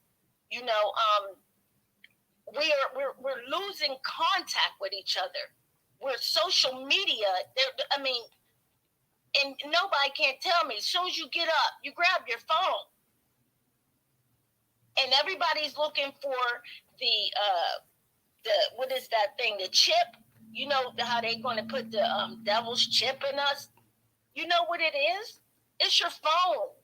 You hold it in your hand all day, or you have it to your ear. And it's just sending all these radio frequencies. And one thing we are a spiritual and grounded people. They have learned us. We got to learn them. And on that note, I'm going to go ahead and... Secret sister, I just want to say this to you respectfully, okay? Your problem is you keep coming up in these spaces, and you keep trying to get people to call you. Maybe people just can't call you at this point in time. They got stuff going on. I know I have had recently death in my family. Today I'm celebrating my birthday. Thank God I made it to 47. Happy birthday. Well, happy birthday. I didn't know that. You could have said that first. Well, happy birthday, Professor. Happy birthday. Thank you, everybody. But you got the chill. We're trying to get us to call you. Now, everybody is doing the best they can. Newstoter has had death in his family. We still thinking about him, because I know how it is to lose a mother. Everybody's got shit going on. Respectfully now, when I say this to you, sister, because I love you, but I just want you to understand, you don't have to tell people to call you every time you come up in these spaces.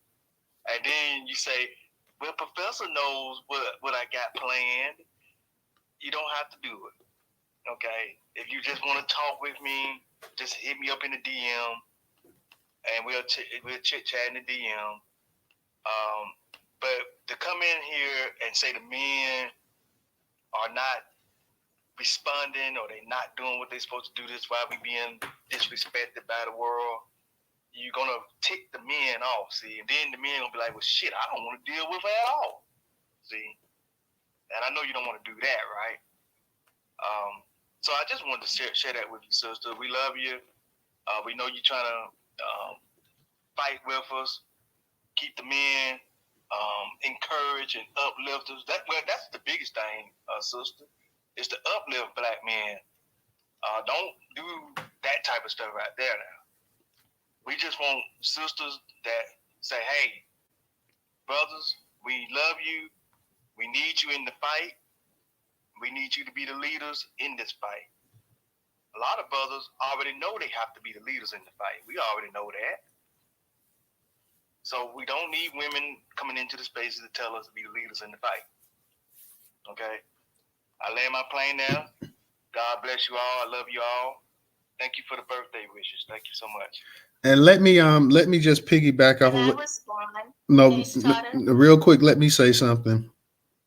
Because one thing I say, I'm pretty lenient in these spaces. I pretty much let people come up on the mic and just go ahead and express themselves. I do want people, when I say I want you to stay on topic, that's kind of what I mean. I want you to stay on topic. Um, I don't take away from anybody's job, what they're doing, or what they're doing behind the scenes, anything like that. More power to you. I support you. If you for Black empowerment, there's nothing wrong with that whatsoever. At the same time, what I do is put the news out there. So when I have these spaces, I want to go ahead and I want to share the content with the people that come up in these spaces, and anybody that wants to talk, they're welcome to come up in these spaces and talk and share their opinion. I don't care if they have a difference of opinion. Okay. You may have a difference of opinion. I'm going to have a difference of opinion. You can say what you want to say. I'm going to say what I want to say, but I'm going to go ahead and I'm going to let you speak. So when we have, because tonight we're talking about actually 4 topics, 3 in the actual title, but actually 4 topics. So when I tell everybody that I want to go ahead and stay on topic, I'm saying it respectfully. I want to stay on topic. I don't, there's only so much we can cover in the space. I don't want to talk about every single solitary thing. I want to talk about what I put in this space to actually discuss tonight. I feel like that's more than enough. When we have another space or whatever, if we can get to that topic that you're talking about, we'll go ahead. And I'm trying to be respectful to both men and women, young and old, middle age. So, I just want to have that same respect given to the host that I'm giving to the speakers and the listeners as well too. So when we're talking about a certain topic, let's stay on topic, y'all. Let's not go to point A to Z and stuff that has nothing to do with the conversation tonight. It derails the conversation. I lose my train of thought. I want to share this because I felt like this was something that talked about that needed to be discussed. We can do it right here on Twitter with our people and stuff. You had 2 white supremacists up here trying to bomb an actual predominantly Black city. I feel like that is mega news that needs to be discussed. We have $4 billion being given to Central America. That's big news. I think that needs to be discussed. We have a damn cop city that's been built off of taxpayer money. And once again, another predominantly Black neighborhood community, militarized, people doing bombing, testing, and everything else like they're the damn Navy SEALs. I feel like that needs to be talked about. And also, I couldn't fit in the Jumbotron, but I wanted to talk about it anyways tonight, the actual balloons, the Chinese balloons, the surveillance and stuff like that, because we've been told time and time again that a lot of the actual electronics in our house coming from China may actually be spying on us. So China spying on American citizens is nothing new. So, I just wanted to go ahead and cover that as well tonight. Now, I'm going to give you the mic, Secret Sister, but I echo those sentiments that Professor said. As a Black man, I know Black women go through a lot and they get dogged and stuff like that too. But sister, we right there with you. And to come up in the space and just basically tell us that, because a certain thing is not going a certain way, that, we're the reason why we've been getting our ass kicked basically for the past couple hundred years and stuff, when it's Black men that been dying left and right in this country for whatever little bit of rights we got. And I said this in spaces before. For whatever little bit of rights we got, it was Black men in the 50s and the 60s getting their heads blown off, for the little bit of rights that we have in this country. And that's not to deny that, yes, sisters was also an integral part of the civil rights movement as well, too.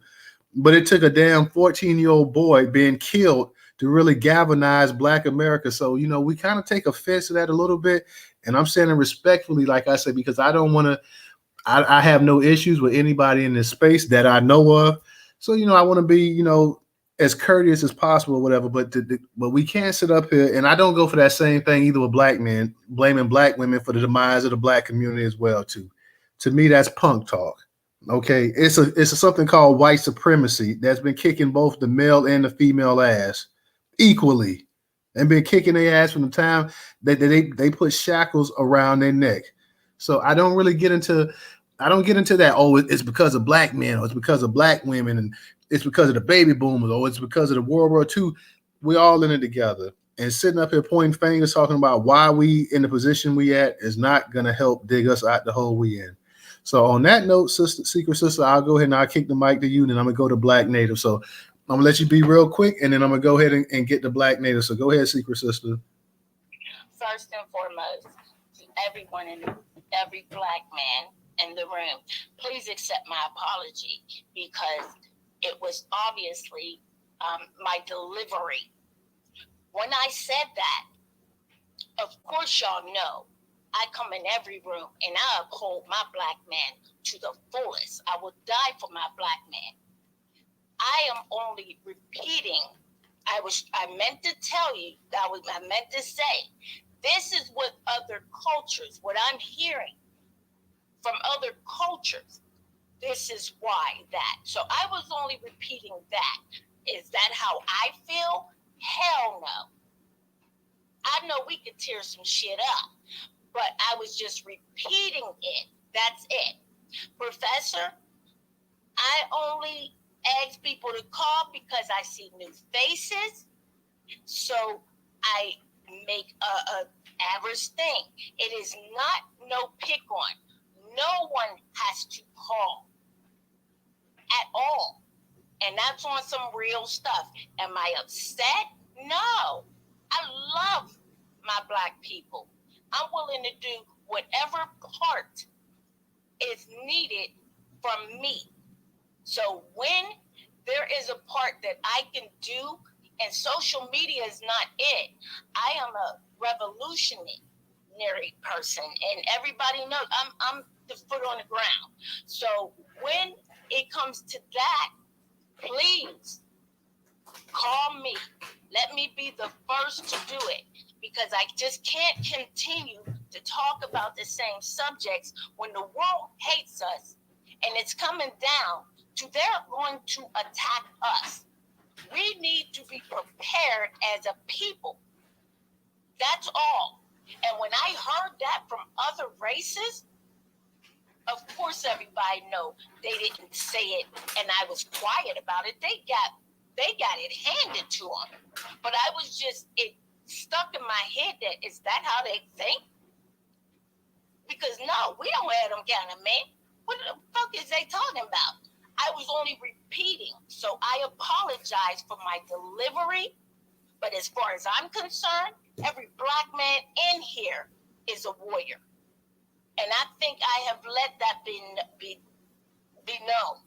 So, Professor, Newstoter, DJ, Volvo, and Ray, to all the men, I will stand behind you because I know that you guys are warriors. All of you, all my black men. So I have said that many a time. So I apologize. And I'm hurt that I even had you guys come out and have to explain yourself, because one thing I also don't do, it is not my place to go back and forth with any men. And y'all know I don't do that either. In my head, men, then women, I know my place. I was only letting you know what's going on outside of our community, what they're saying outside of our community. This is how we play chess. We have to know where they are, how they think. And I want us to be 4 steps ahead of what they're about to do next. That's it. That's all. That's all. So if I offended anybody, I apologize. And I love everybody. And there's no hard feelings. Sister, we hear what you said, and what you said was correct. You know what I'm saying? We're ahead to it. We understand what you're saying. I respect that you love us. You know what I'm saying? And I respect that, sister. You know what I mean? I completely respect that.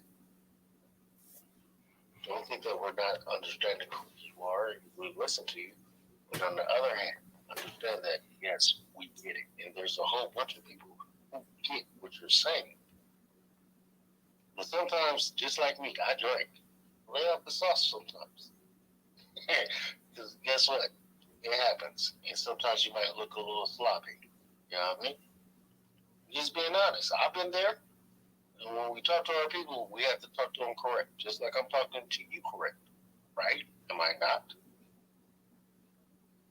Yeah. It's no harm, Yes, secret sister. Yes, you are. It's no real. Like I said, yes, you were talking to me. That's why I apologize for my delivery, because I did not mean to come at any man. I don't do that. My husband's sitting right here. I don't do that. And I am embarrassed that it came off like that. So I apologize, and I hope everybody accepts it. Your husband sit right there? Yes. Okay. That, and he put me in check. He put me in check, and I said it didn't. I didn't say you said it that way. So of course he getting on me, and that's why I said, oh, I didn't realize I said it like that. So I apologize. I really do from the bottom of my soul. I swear I apologize. Well, Secret Sister, not here. let me just say. Let me just say on the behalf of all the men in the room, we don't have an issue with you. We understand where you're coming from. We know that you love black men, so there's nothing personal. Sometimes sometimes the message just kind of gets lost sometimes in the delivery. So there's no harm, there's no foul. I didn't take anything to heart here.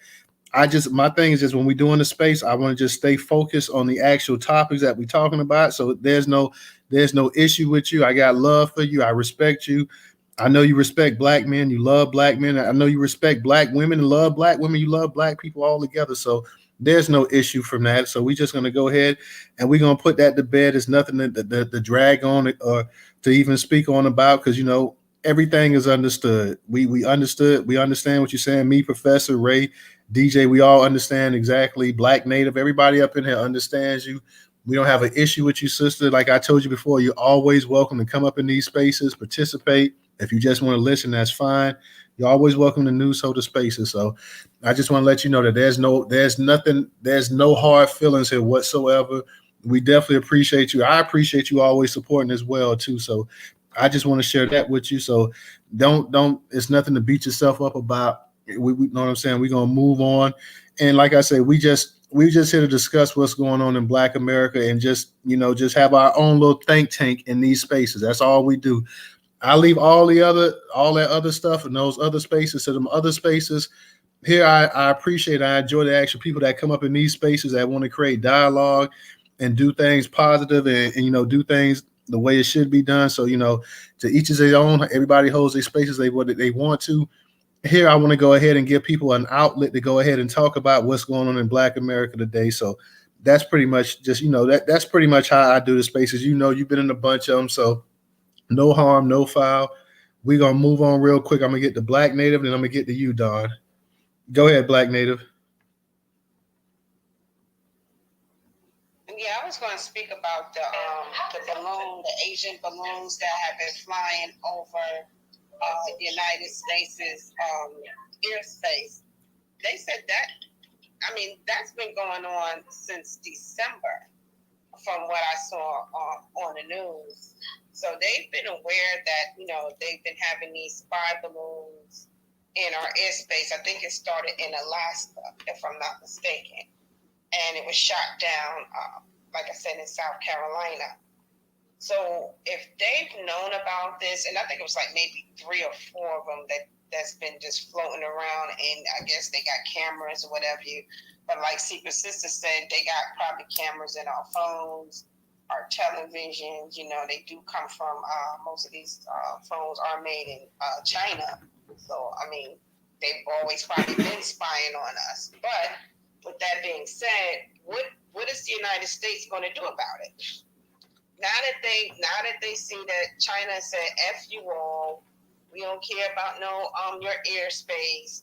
We want to fly these balloons with cameras into your country, and what are you going to do about it? That's what the question is. And Vogo saying nuclear war, but then like you said, we do business with China. You know what I'm saying? So I doubt if it's going to be because of we shot down their air balloons that they are now want to go to war with us, nuclear war. They have a lot to lose. We have a lot to lose. And like you said, more than likely, it might be Russia. But if Russia does decide, if we do decide to go to war with Russia, China will get involved with Russia. So it's a lot that's happening right now. And I want to also go back to those 2 white supremacists that got caught. I believe if this is a ring of white people. This is not just 2. I believe it's a ring of them. It's a group of these people who are planning to do this, because how did they get caught?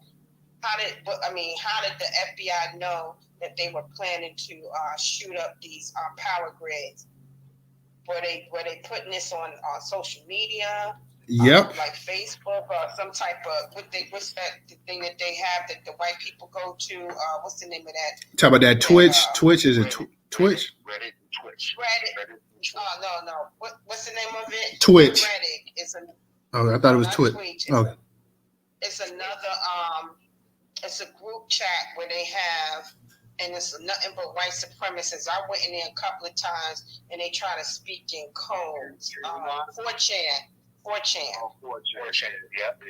Right, that's the name of it. I peeked in there, been going in there for a couple of years because see, I'm nosy. I want to know what you're talking about. When you go into 4chan, a lot of them have those little Pele frogs, and they speak in codes. But if you speak English, you can kind of decipher it because we created hip hop, so you know what I'm saying.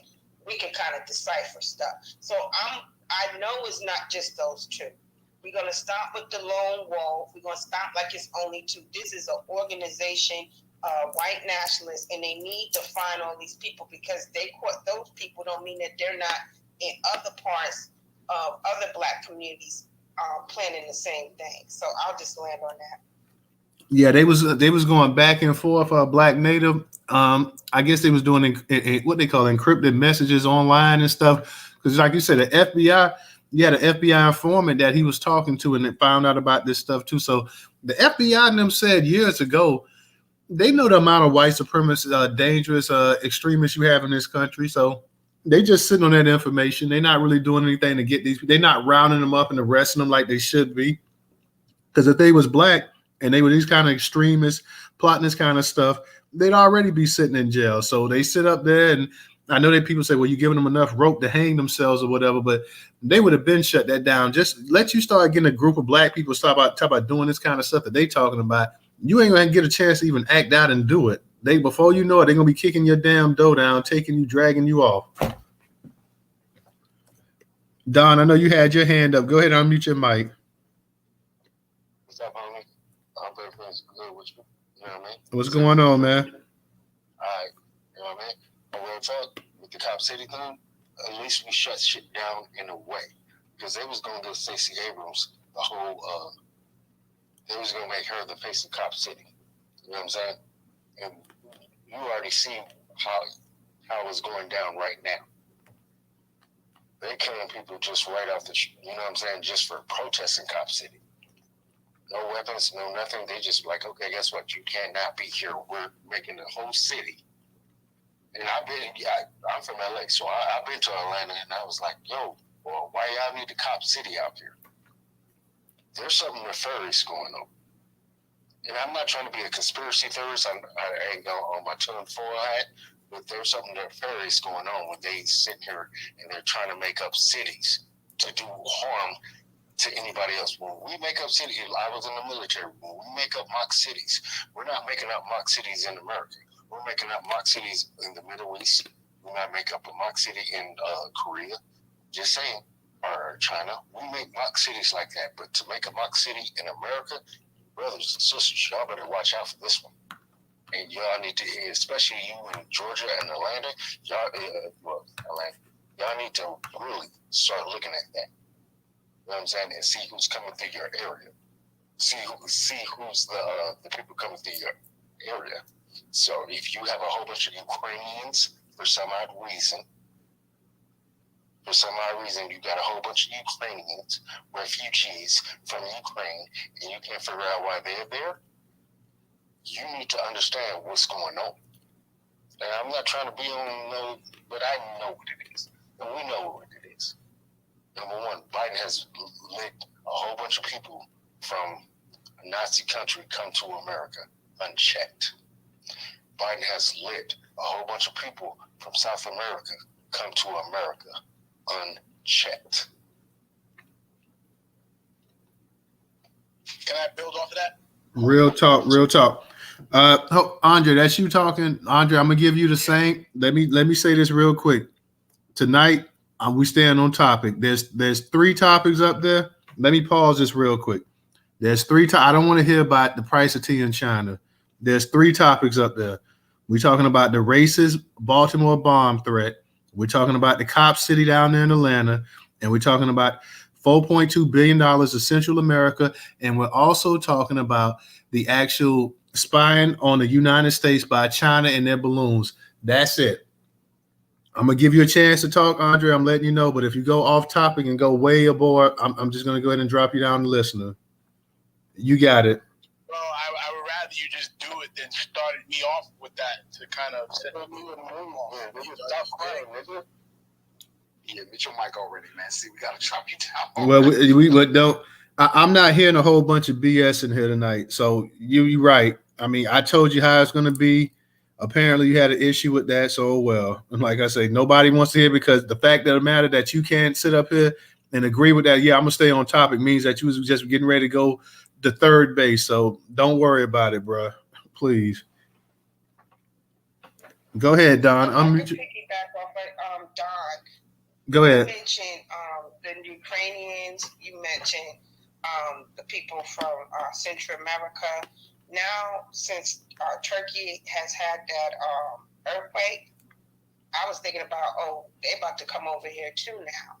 Because, see, for some reason, whenever their countries fall or anything bad happens, United States is the place to go. They don't go to the country right next door to them. They come right over here. So we might get an influx of Turkish refugees and Syrian refugees because of what happened in the earthquake. So let's just look out for that. That's all I wanted to say. All right, Black Native. Go ahead, Don. I was just talking to one of my senior people. He was talking about that too. Like, well, I want to bring my brother here because the whole house was shaking. And I'm like, oh, okay, your whole house was shaking. Guess what? You had a natural disaster. But the way that they play natural disasters is that they can bring their people over here. And back to the point before that dumbass dude Andre was talking. You know what I'm saying? We have to look out for that one because when we do protest in the streets, we don't know those people's faces. They get to hide behind badges. We don't even know where they come from.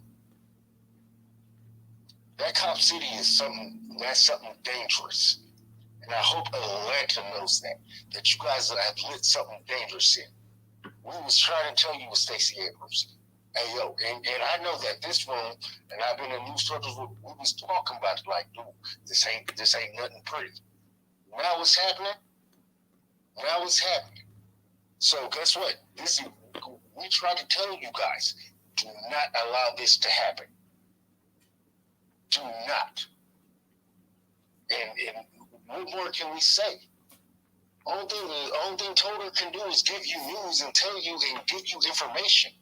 I didn't give you the information. I go off about what he said, and then I go do my research, and then I can say, okay, guess what? Now I'm educated in this situation. And he was completely correct. You know how angry I am right now? Knowing that, guess what? There's a whole influx of about 400,000 refugees from a whole Nazi country over here running free with our tax money. Not the white people tax money. I'm talking about black people, black American tax money.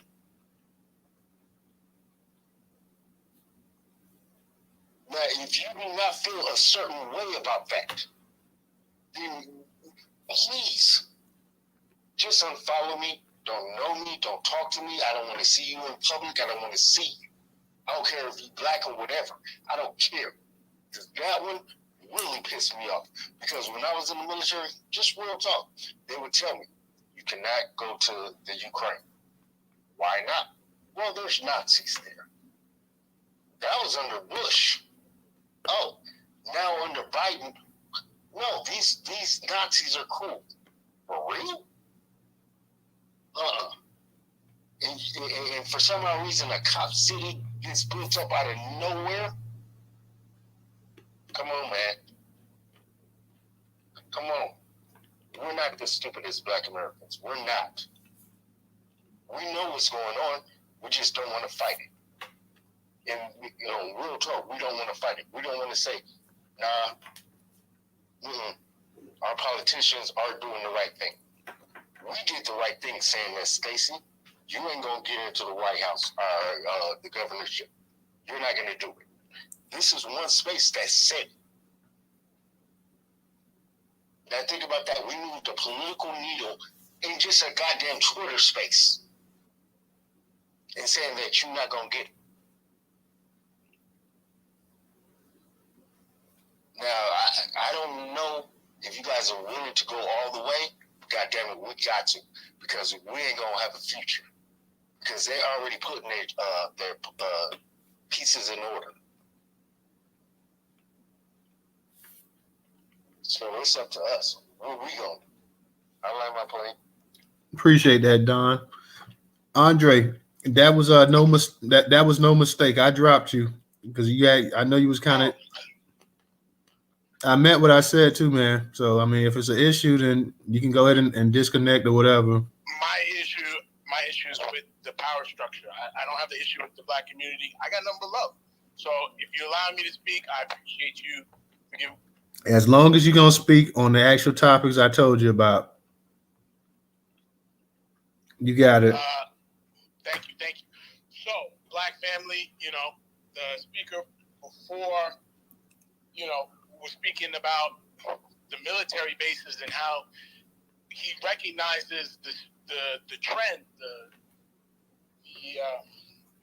the kind of trajectory that is happening when they build these military bases in these foreign countries, and how these Nigga, you not saying anything about a foreign country, nigga. I said fucking Atlanta, Georgia, nigga. Is that all right, Real quick, Don. Let him go ahead and don't nobody come off your mic. Allow him to go ahead and speak, y'all. I like the sober Dom. I like the sober. Go ahead, Andre. Yeah, man. I don't have no hostility for anybody, Don. I wish you the best. I appreciate your service and everything. What I'm trying to say is that there is a larger trend that we got to understand that he pointed to, which is who is this benefiting to build up these military tactics in these local areas? The people that get benefit from that is the military industrial complex. There's a lot of money.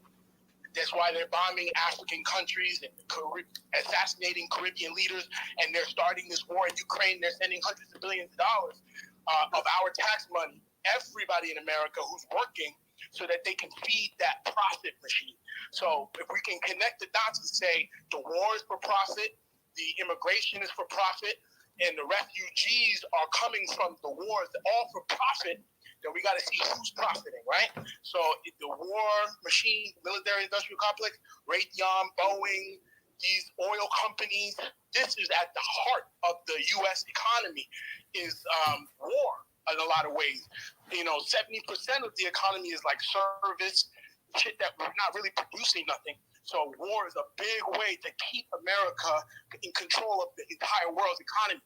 Russia and China, they're very big players, and they fought against the capitalist system. They had those two countries had revolutions, and they kicked the capitalists out of the country, and they tried to fight the United States. The same United States that enslaved us for so many years. So we have to understand and connect the dots. Who is the enemy? Who is oppressing everybody? It's not the Ukrainians who are getting bombed by the money that we're sending the Ukrainians, right? And to feed this war. It's not their fault. It's not any of these refugees' fault. They're victims just like us. The people profiting is who we need to direct our energy at. And so that's why Martin Luther King protested the Vietnam War. He understood where the money was circulating had a large deal to do with our material conditions at home. So I think it's very important that you guys are addressing some of the international issues, because it really does affect us now more than ever in a globalized context, that all of our tax dollars, every wage earned is going towards this war machine. And so we don't ever need to forget that. So if it's refugees or immigrants that we are upset with, we must understand what the difference is between reactionary and a real revolutionary response, which is to say, the people controlling the jobs and the conditions in our communities have to be checked, not the people that are like fodder or the bystand. They don't have the control.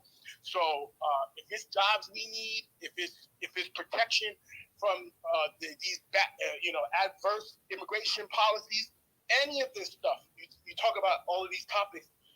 As long as we can keep the economy, which in the United States context is predicated on underdeveloping other countries, grow. Eastern Europe cannot grow. The West has to control it all.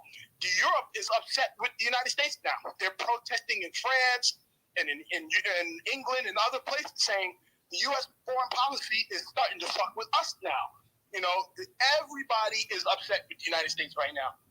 Okay, what does this have to do with the topics, though? What does this have to do with the Baltimore bomb threat? What does this have to do with the cop city that we talked about? What does this have to do with the $4.2 billion going to Central America?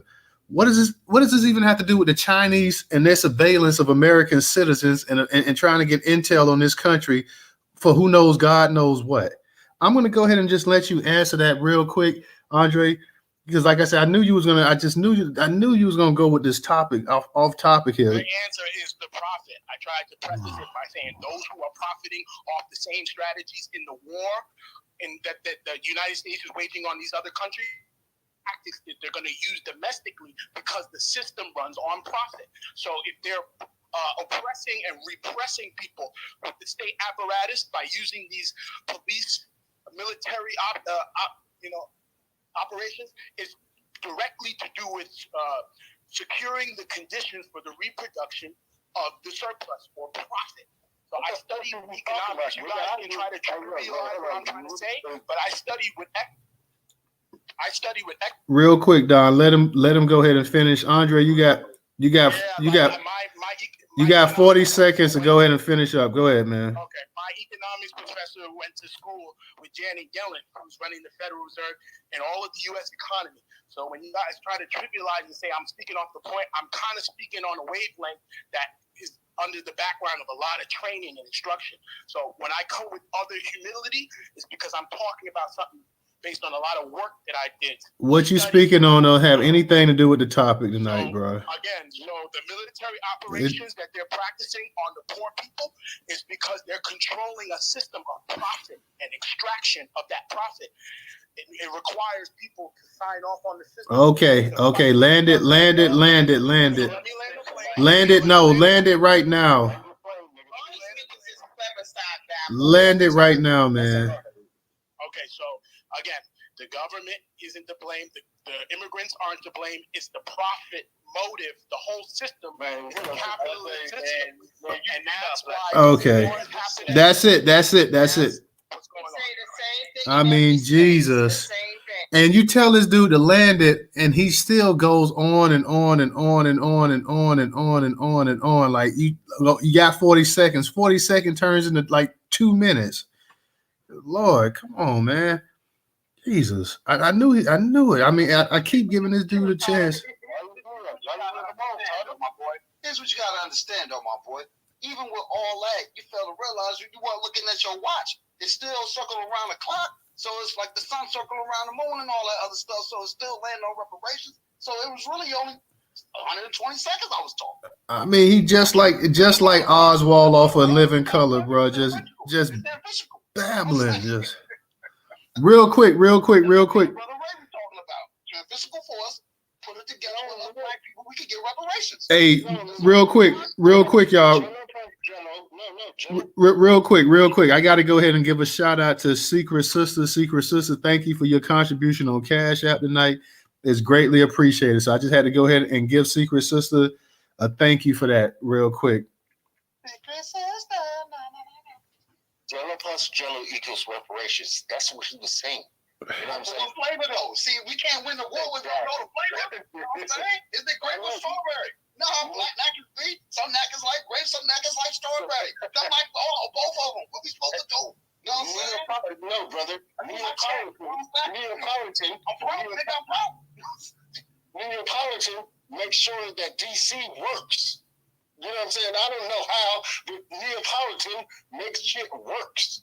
This is what we do as black people. And guess what? There's a military industrial complex that came through the Fraggle Rock Nation, and we're going to have to make it work. And guess what? He-Man was there too. And we're going to have to fight He-Man.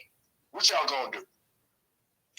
Every time he comes up in this space, it's just the same thing, man. Let me go ahead and kick it to Volvo real quick. Volvo, go ahead. Hey, before you go, Bobo, I'm getting messages from multiple people who said they had to leave because they couldn't take it anymore either. So, it's just not me and Dom fucking feeling the pain. But go ahead, Bobo. Okay. Yeah, that's just a personality thing. He been doing that ever since I've been on here for months now. That's just a personality thing. It ain't nothing that nobody can do about that because it ain't nothing that he can do about that. That's just what it is. As far as the topic, the 4 billion in Central America, I feel as though that they should have been doing this, and if they had been doing this, we wouldn't be in this situation with turn that down. We wouldn't be in this situation with China. You know what I mean? Like like everything made in China. I feel as though everything should have been made instead of everything being made in China. We should have spread it around because that's giving them too much power. You know what I mean? If we would have had stuff made in Ecuador, stuff made in Mexico, stuff made in Puerto Rico, stuff made in Haiti, you know what I mean? That would stop these people from running over here because they can be making our junk and they can be building up their economy. You know what I mean? So I feel as though America dropped the ball on that. We should have been, what I want to say, we shouldn't have took our eye off this side of the planet. You know what I mean? Like we should have had instead of having China make all of our cheap stuff, we should have been having these people on this side of the planet making our cheap stuff too. China just outbidded everybody, and now it's coming back to bite us in the ass. You know what I mean? Because now they too strong. You know what I mean? They was really smart what they did. You know, they just took in all the work, and then they built themselves up. You know, that was a strategic blunder on our behalf. You know what I mean? Like we should have been totally dominating this side of the world, and these people would not be coming over the border like this. Hey, can I jump in there real quick, Bobo? Yeah, go ahead. So, I feel what you're saying 1,000%, and I'm with you 100. You know what I mean? But China, actually, their numbers are decimated, allegedly. You feel what I'm saying? Allegedly. So this COVID shit, right? Supposedly, they lost about 400 million people. And you already know China alone is 1.5 or better. You feel what I'm saying? Billion people. Who said they lost 400 million people? Because of COVID. Yeah, I ain't heard that either, brother. That's yeah. So, and then you got to think about, but prior to the COVID, or prior to this whole COVID shit, one thing we can't agree on: the whole world was beefing with their respective governments. You feel what I'm saying? Because everybody was screaming some reparations type shit. You feel what I'm saying? But we screaming it the loudest though. You know, everybody pay attention to us, and then they react globally. You feel what I'm saying? What black people doing? Oh yeah, we want reparations too. That's why a nigga like Taliko Ali could write an article to say ADO as trash because we telling you tell the gang shut the fuck up and be an ally versus be a fucking detractor. You feel me? So word on the street is China lost 400 million people. You feel what I'm saying? To the COVID alone, bro. You know what I'm saying? Other thing is too, don't forget before the COVID hit, the world was beefing with their government, and China been trying to take Hong Kong before that shit happened, and they wound up doing it only because of the COVID. So a lot of them Hong Kongers fled. They over here now in Silicon Valley and wherever else, maybe in New York or went other places. You know what I'm saying? So China running Hong Kong again. And now this is why they want to take Taiwan. If they get Taiwan, that's the computer chips. You know, Skynet. This is why America teaming up with, what is it? TCMU, I think is the name of the Taiwanese manufacturer of the Korean, of the computer chip. Or the chip in general. I ain't even going to say computer chip. Because a chip could be for automotive. That's the reason why a lot of them new 2020 GMCs and Cadillacs couldn't get sold from Ford and all this other stuff. You know what I mean? Because they're sitting on a lot with no chip to navigate these shits. You know what I mean? No sensor chips to check when your tire pressure low. That need a chip. You feel what I'm saying? So where's these chips coming from? Even though we support Taiwan, we need our own shit over here. So they're about to build a semiconductor plant down in Arizona, bro. They don't put the bread down on that shit. It's over with. So, but everybody is right, and I gotta get Andre, I guess, some credit just to tie back into the story. This is another reason why these motherfuckers coming over here. So this the argument I'll be arguing with my community representatives over here in North. Lionsgate Cinema is coming to the old Seth Boynton projects. Man, this shit was like the Carter back in the day, bro. You couldn't walk through fucking Freelising unless you come here to get dope. You know what I'm saying? Otherwise, you're going to come up MIA and get your body thrown over on 78 somewhere. You know what I'm saying? Or in the left in Weekway Park, whatever it be, in the side of the lake. You know what I'm saying? But at the end of the day, these folks is over here, man. And they the ones that's going to get them jobs. How many people you know that's right here in North, that is a movie producer, film producer, audio engineer, lighting technician, stagehand, front of house mixer, agent? You don't know these people. You feel what I'm saying? As far as if they got the skills to pay the bills, nah, they bringing their own people. So who the fuck is really gonna get the jobs? We barely even gonna get the maintenance job, and the Mexican gonna get that before we do. They're willing to work for you. So it's like, damn, you know what I'm saying? But back to China again. They also letting their people travel again. Remember, they've been locked down for 3 years, bro. So all that fucking Pfizer shit we had, by everybody dying suddenly and shit, these motherfuckers ain't got no herd immunity. And they, like I said, they lost 400 million. So now, for that meaning, their numbers is decimated. Because remember, they was living under a one-child rule system for at least 40, 50 years. So now, they done broke that rule and said you can have kids again because to replenish the numbers. But go ahead, though. Okay, let me go ahead, Volvo, because I want to get up in this one here too as well. So go ahead, Volvo. I want to say real fast. I haven't heard 400 million. And look, I'm gonna still say allegedly because they could be using that as a war tactic. You feel what I'm saying? That's allegedly. Yeah, you got to think though, brother. That's like 5% of the whole human race. For 400 million, that's a lot of people to just be dying. Like that's a lot of bodies to be dropping. But look, here's the reason why it may be true, because China don't let nobody into their country to do no film or check on anything. You feel what I'm saying? Yeah, but hey, but that's hard to have. Yeah, real quick. They 1.5 billion strong already prior to that. That would be a third of their population. It's no way they lost no 400 million. China, everybody forget when the actual pandemic took place. Before you cook, just to add this in, they kill their own people, the Uyghur Muslims. You feel what I'm saying? They got 1 million of them people locked up already. You feel what I'm saying? That's a third of their population, and that's you didn't. Of the human beings on this planet. I understand the mathematics behind it, bro. But this is what certain people are trying to report from China back to us. You know what I'm saying? Real quick. Let me say one thing real quick. 400 million people. I don't think worldwide the entire pandemic or amount of people that died was 400 million people. So I mean, and not only that, we got to also remember too, real quick, when the pandemic hit, China wasn't like these other countries and stuff. They was knocking people out. Like you were going to quarantine. You know what I'm saying? It was no ifs, ands, and buts. I saw on the news them jacking women up there. No, they were jacking women up the same way they was jacking men up. They wasn't playing with that. Now you see finally they people done kind of had enough and they started to fight back or whatever. But at the beginning of that pandemic, and why is that though? Because they got tired of being locked up. Okay, so the whole time they was also on lockdown. Remember, they've been locked down longer than us. These people done died in their apartments, bro. Yeah, I'm gonna have to see something. I'm gonna have to see something, some real facts that 400 million Chinese died from the. Let's talk about communications for a minute. Hold up a minute, Volvo. Let's talk about communications real quick, since we on a mobile device. So China census all their citizens, everything. They can't get on no Facebook or Google, none of that shit, and send whatever's going on over there through the world. That shit'll get chopped before, and they will come see you and beat you to death over that, bro.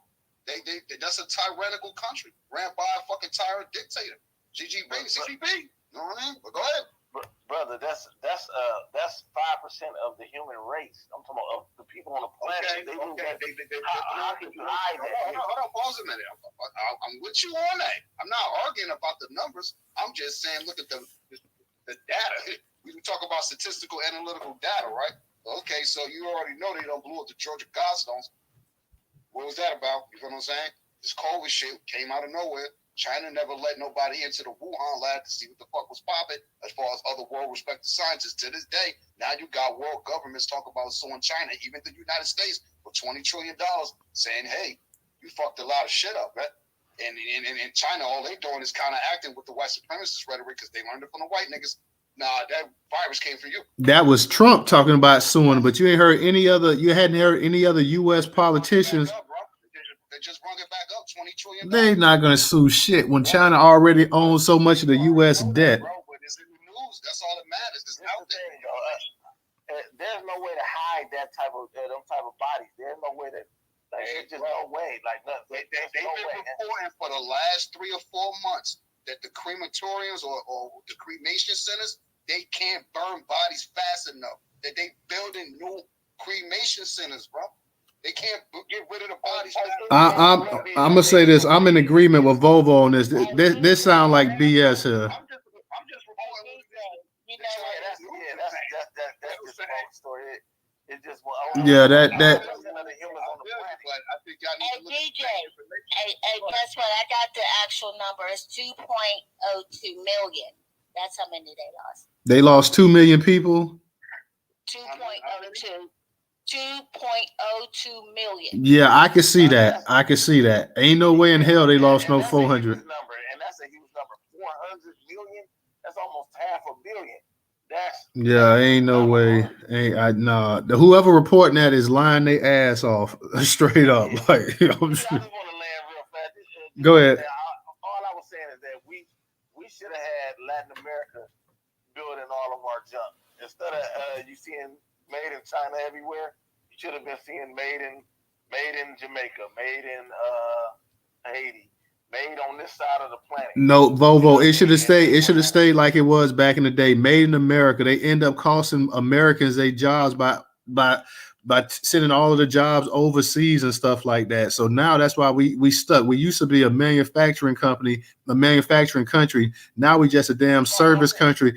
When the damn COVID hit, we had to wait for China and the rest of these countries to send stuff to us when we used to lead the world in manufacturing. They went ahead and they took the cheap route, going to some of these third world countries and stuff like that, paying people peanuts because they didn't want to pay their own people over here the damn money to live a decent life. So it came back to bite us in the ass.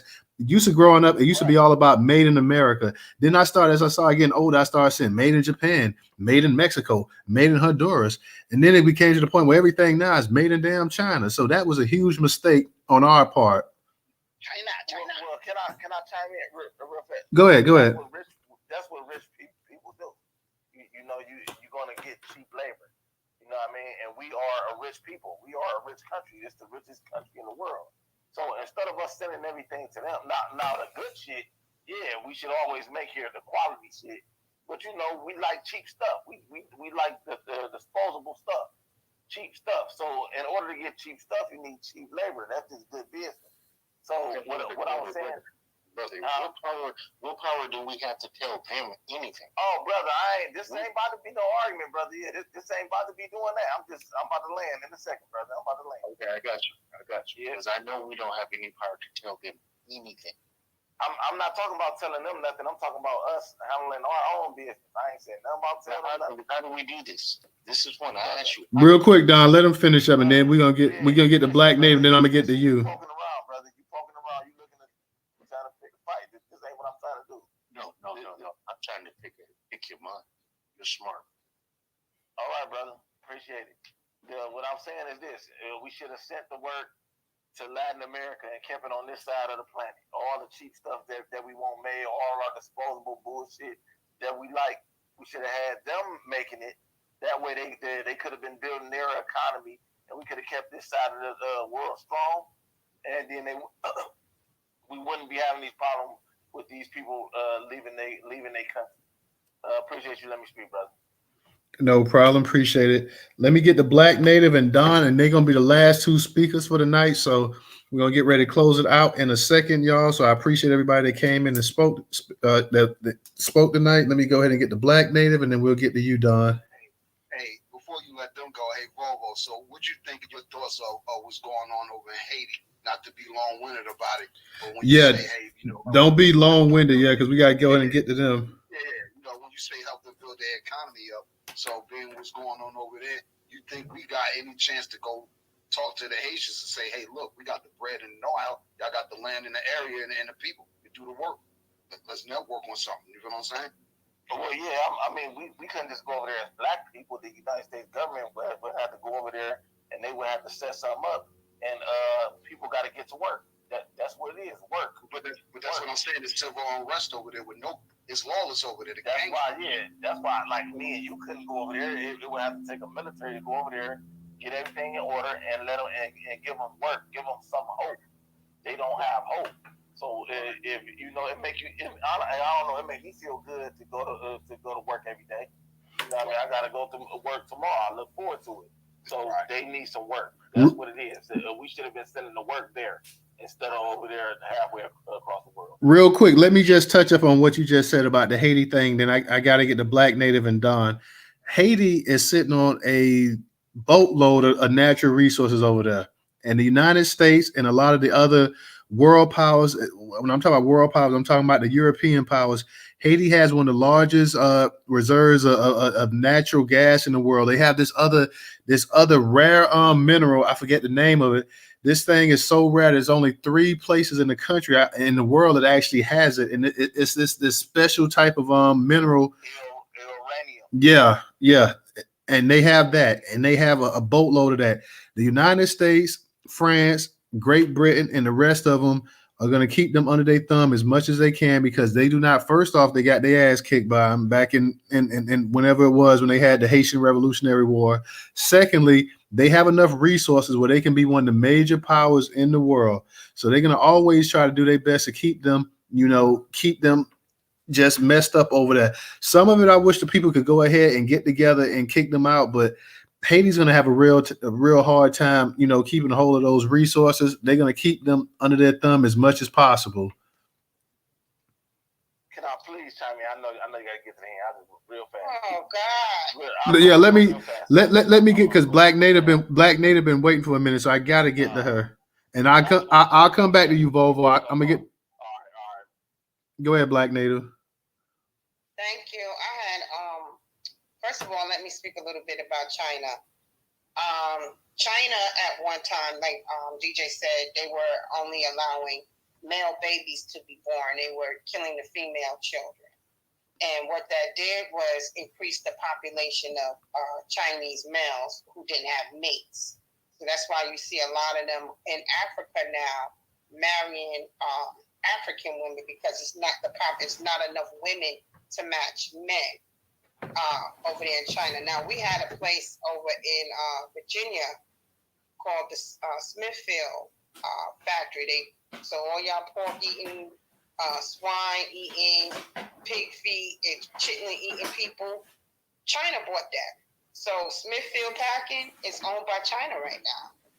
And mostly all the people that worked in that plant that was in Portsmouth, Virginia, were black. They put them out of business, and the Chinese people came in. Also, Walmart, most of the vegetables and the meats and all that stuff that people are eating, and the bananas go bad, and the strawberries go bad. Within 1 or 2 days, you start seeing fur on top of it. They're getting that from China.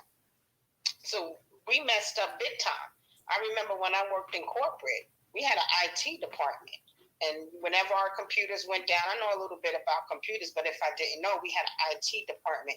I noticed, I started turning around looking, what happened to the IT department? They shut it down. So then we had to call Indonesia, Philippines, and Botswana somewhere to get a person on the phone. We can't even have a decent conversation because it's a language barrier. Just like when I was trying to hook up my T-Mobile, my new phone with T-Mobile, I couldn't understand them people. I had to go to the store to get it hooked up properly. So this is what the United States has done to their citizens. It was all about money. This is a capitalistic society. This is a corporation. This is not a country. We got to understand that. This is not a country. This is a corporation. And I just wanted to play something for Andre. Unfortunately, he left. But I just wanted to play this for him because I think this is well-fitting. Because every time I go in a room, he repeats the same thing. He was in another room talking about the same shit. So let me just play this real quick so y'all can get your laugh on. First of all, we must internalize the flatulation of the matter by transmitting the effervescence of the Indonesian proximity in order to further segregate the crux of my venereal infection. On that, I'm gonna land my plane. Thank you for allowing me to speak. You're welcome. That's Oswald from Living Color. If y'all don't know, Don, go ahead and unmute your mic, and then I'm gonna let Volvo be the last person. Well, this chicken noodle soup turned into gasoline. Oh my God, that was so funny. But on the real, when we talk about serious topics, you always have somebody like Andre come in and try to disperse the energy. But we can't have that anymore because we're not on any games. Everybody knows that we're not playing any games. White supremacists know that we're not playing any games because they're in these spaces.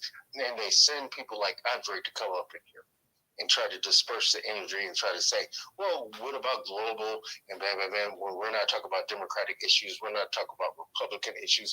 We're talking about Black empowerment issues. And that's our issue.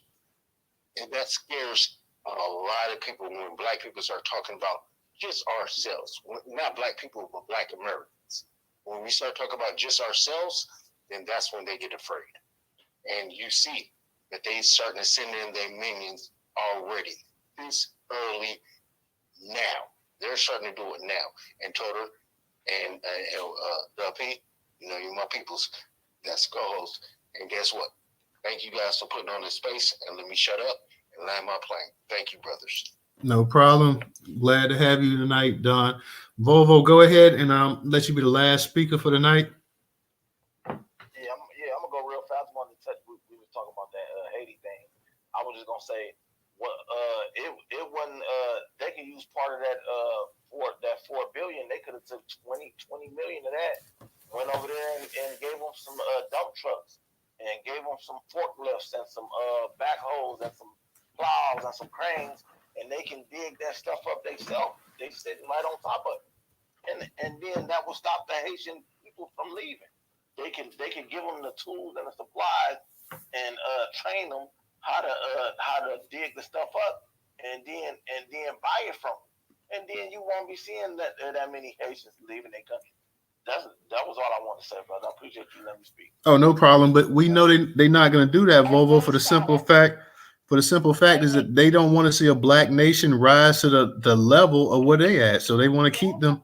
They want to keep them at that level. Secret Sister, were you trying to say something? Yeah, respectfully speaking, everybody went off topic. Now I want you to give them that same tongue lash that you gave me. I'm waiting because we in Haiti, we in all over the place. Y'all is funny. Well, sister, we talking about Central America. It's a joke. It's a joke. It was just a joke. It was a joke. I like Super Sister. I like her. I like you. Yeah, you funny. All righty. Thank you. It was just a joke, Bobo. I was just saying. Well, we good. DJ, I'm gonna go ahead and let you go ahead and say something.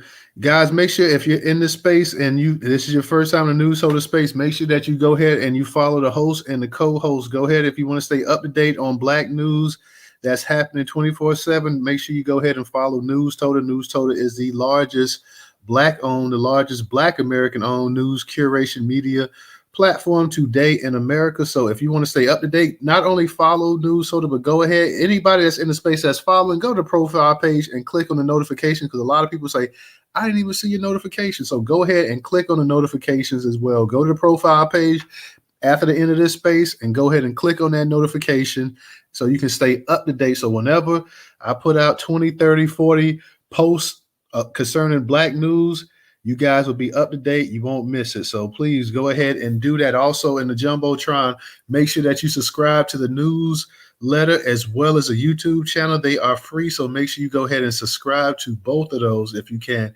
If you can, support us on Cash App, Black-owned business who supports other Black-owned businesses by driving traffic into their websites. So we support dozens of Black-owned websites. So if you believe in supporting Black-owned business. Know that Newstoter not only curates the news from various Black-owned news outlets and newspapers and bloggers, but we're also a Black-owned business, Black-run, Black-managed. So please support us if you can on Cash App. That is $Newstoter. Once again, that is $Newstoter. And if you don't have an actual Cash App, then the PayPal and Venmo is in the actual Jumbotron as well too. Black Native, I'm gonna let you go ahead and get it in real quick. I see you got your hand up. Yeah, I just wanted to know if I could play, like, you know, as you close in, you know, Andre, from what I understood with Oswald. Oh yeah. Let me go ahead and let DJ go ahead and. I just wanted to play that. I wanted to play that as we're leaving out, because that's how Andre sounded to me, and also Don and a lot of other people in this space. So if you don't mind. Okay, let me let DJ go ahead and get it in, and I get it in, and then you go ahead and play it. So DJ, go ahead real quick. I don't know, are you holding the space tonight or what? I guess so. I don't know. What's up? We having another space? Y'all coming over to the late night? What we doing, y'all? Hands up. Goddamn right, we coming over there. Yes, goddamn right. Hands up. I don't see no hands though, so I ain't holding no late night space. But go ahead. What you call it now? That's what's up. I mean, I don't know, bro. You know, at the end of the day, racist Baltimore, a bomb threat. You know, lock these motherfuckers up, gun butt them, throw them under jail. You already know. Cop City, they doing the same thing over here in Newark. They got about 4 new cop facilities. One is a training facility at the Old Bergen Street School. They knocked that shit down and are building a cop building city over there, which is directly across the street from a new cop building on Bergen and Clinton Avenue in Newark that they just built not that long ago. And niggas get shot right across the street. So what the fuck is the purpose of the shit? You feel what I'm saying? So at the end of the day, that's a waste of fucking time and money. You know, we already know police ain't here to protect us. They're here to protect the government property. 4.2 billion in Central America. Yeah, I don't know. You know what I'm saying? 55 billion in Africa, 4.2 billion of these people, 100 plus billion in Ukraine. That could have been a down payment on our reparations, United States. So at the end of the day, you know, fuck y'all, fuck Joe Biden. It is what it is. You know what I mean? God bless America. Yeah, real talk. With all the money that they've been giving away, they could have already made a nice dent into that reparations check. So they got the money. They printing it up left and right. Just all this nonsense that they don't have it. So we're gonna go ahead and. Ain't no debt ceiling. That's why ain't no such thing as a debt ceiling. No, ain't no damn debt ceiling. They just come up with this stuff here. It's just white talk here that they be coming up with. No damn debt ceiling. So we're going to go ahead and we're going to close it out. But before we close it out, y'all make sure y'all join us tomorrow and check us out 8 p.m. Eastern Standard Time. Of course, the space might be a little bit later tomorrow because I do have a school function I need to go to. So if it is a little bit later, probably start maybe 8:15, 8:30. So I'm not entirely sure, y'all, but y'all make sure y'all come out to the Newstoter space. Thursday, we're going to be doing an interview with Naheem as well, too. He's going to give us a one-on-one interview. So you guys make sure you come out. It's going to be a Q&A, but you can also ask him questions as well, too. So make sure you guys come out. I will go ahead and tweet that out probably tomorrow sometime, that space for Thursday night as well, too. So you guys make sure you come out. Black Native, go ahead and do the honors and go ahead and give us a little the Andre voice so we can go ahead. Oswald from A Living Color. Hey, get in the jungle, I appreciate you having this space and peace to the room. And Andre, if you're listening, that plebiscite, Babel, this is what you sound like. I'm sorry. Fluctuation of the matter by transmitting the effervescence of the Indonesian proximity in order to further segregate the crux of my venereal infection.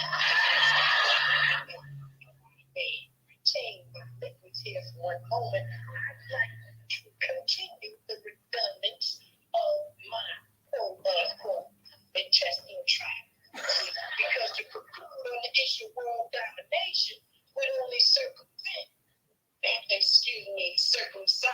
the revelation that reflects the aphrodisiac symptoms which now perpetrates the Jericho's activation. Good night, y'all. All right. Good night, y'all. Peace. And see y'all in DJ Space. obeys.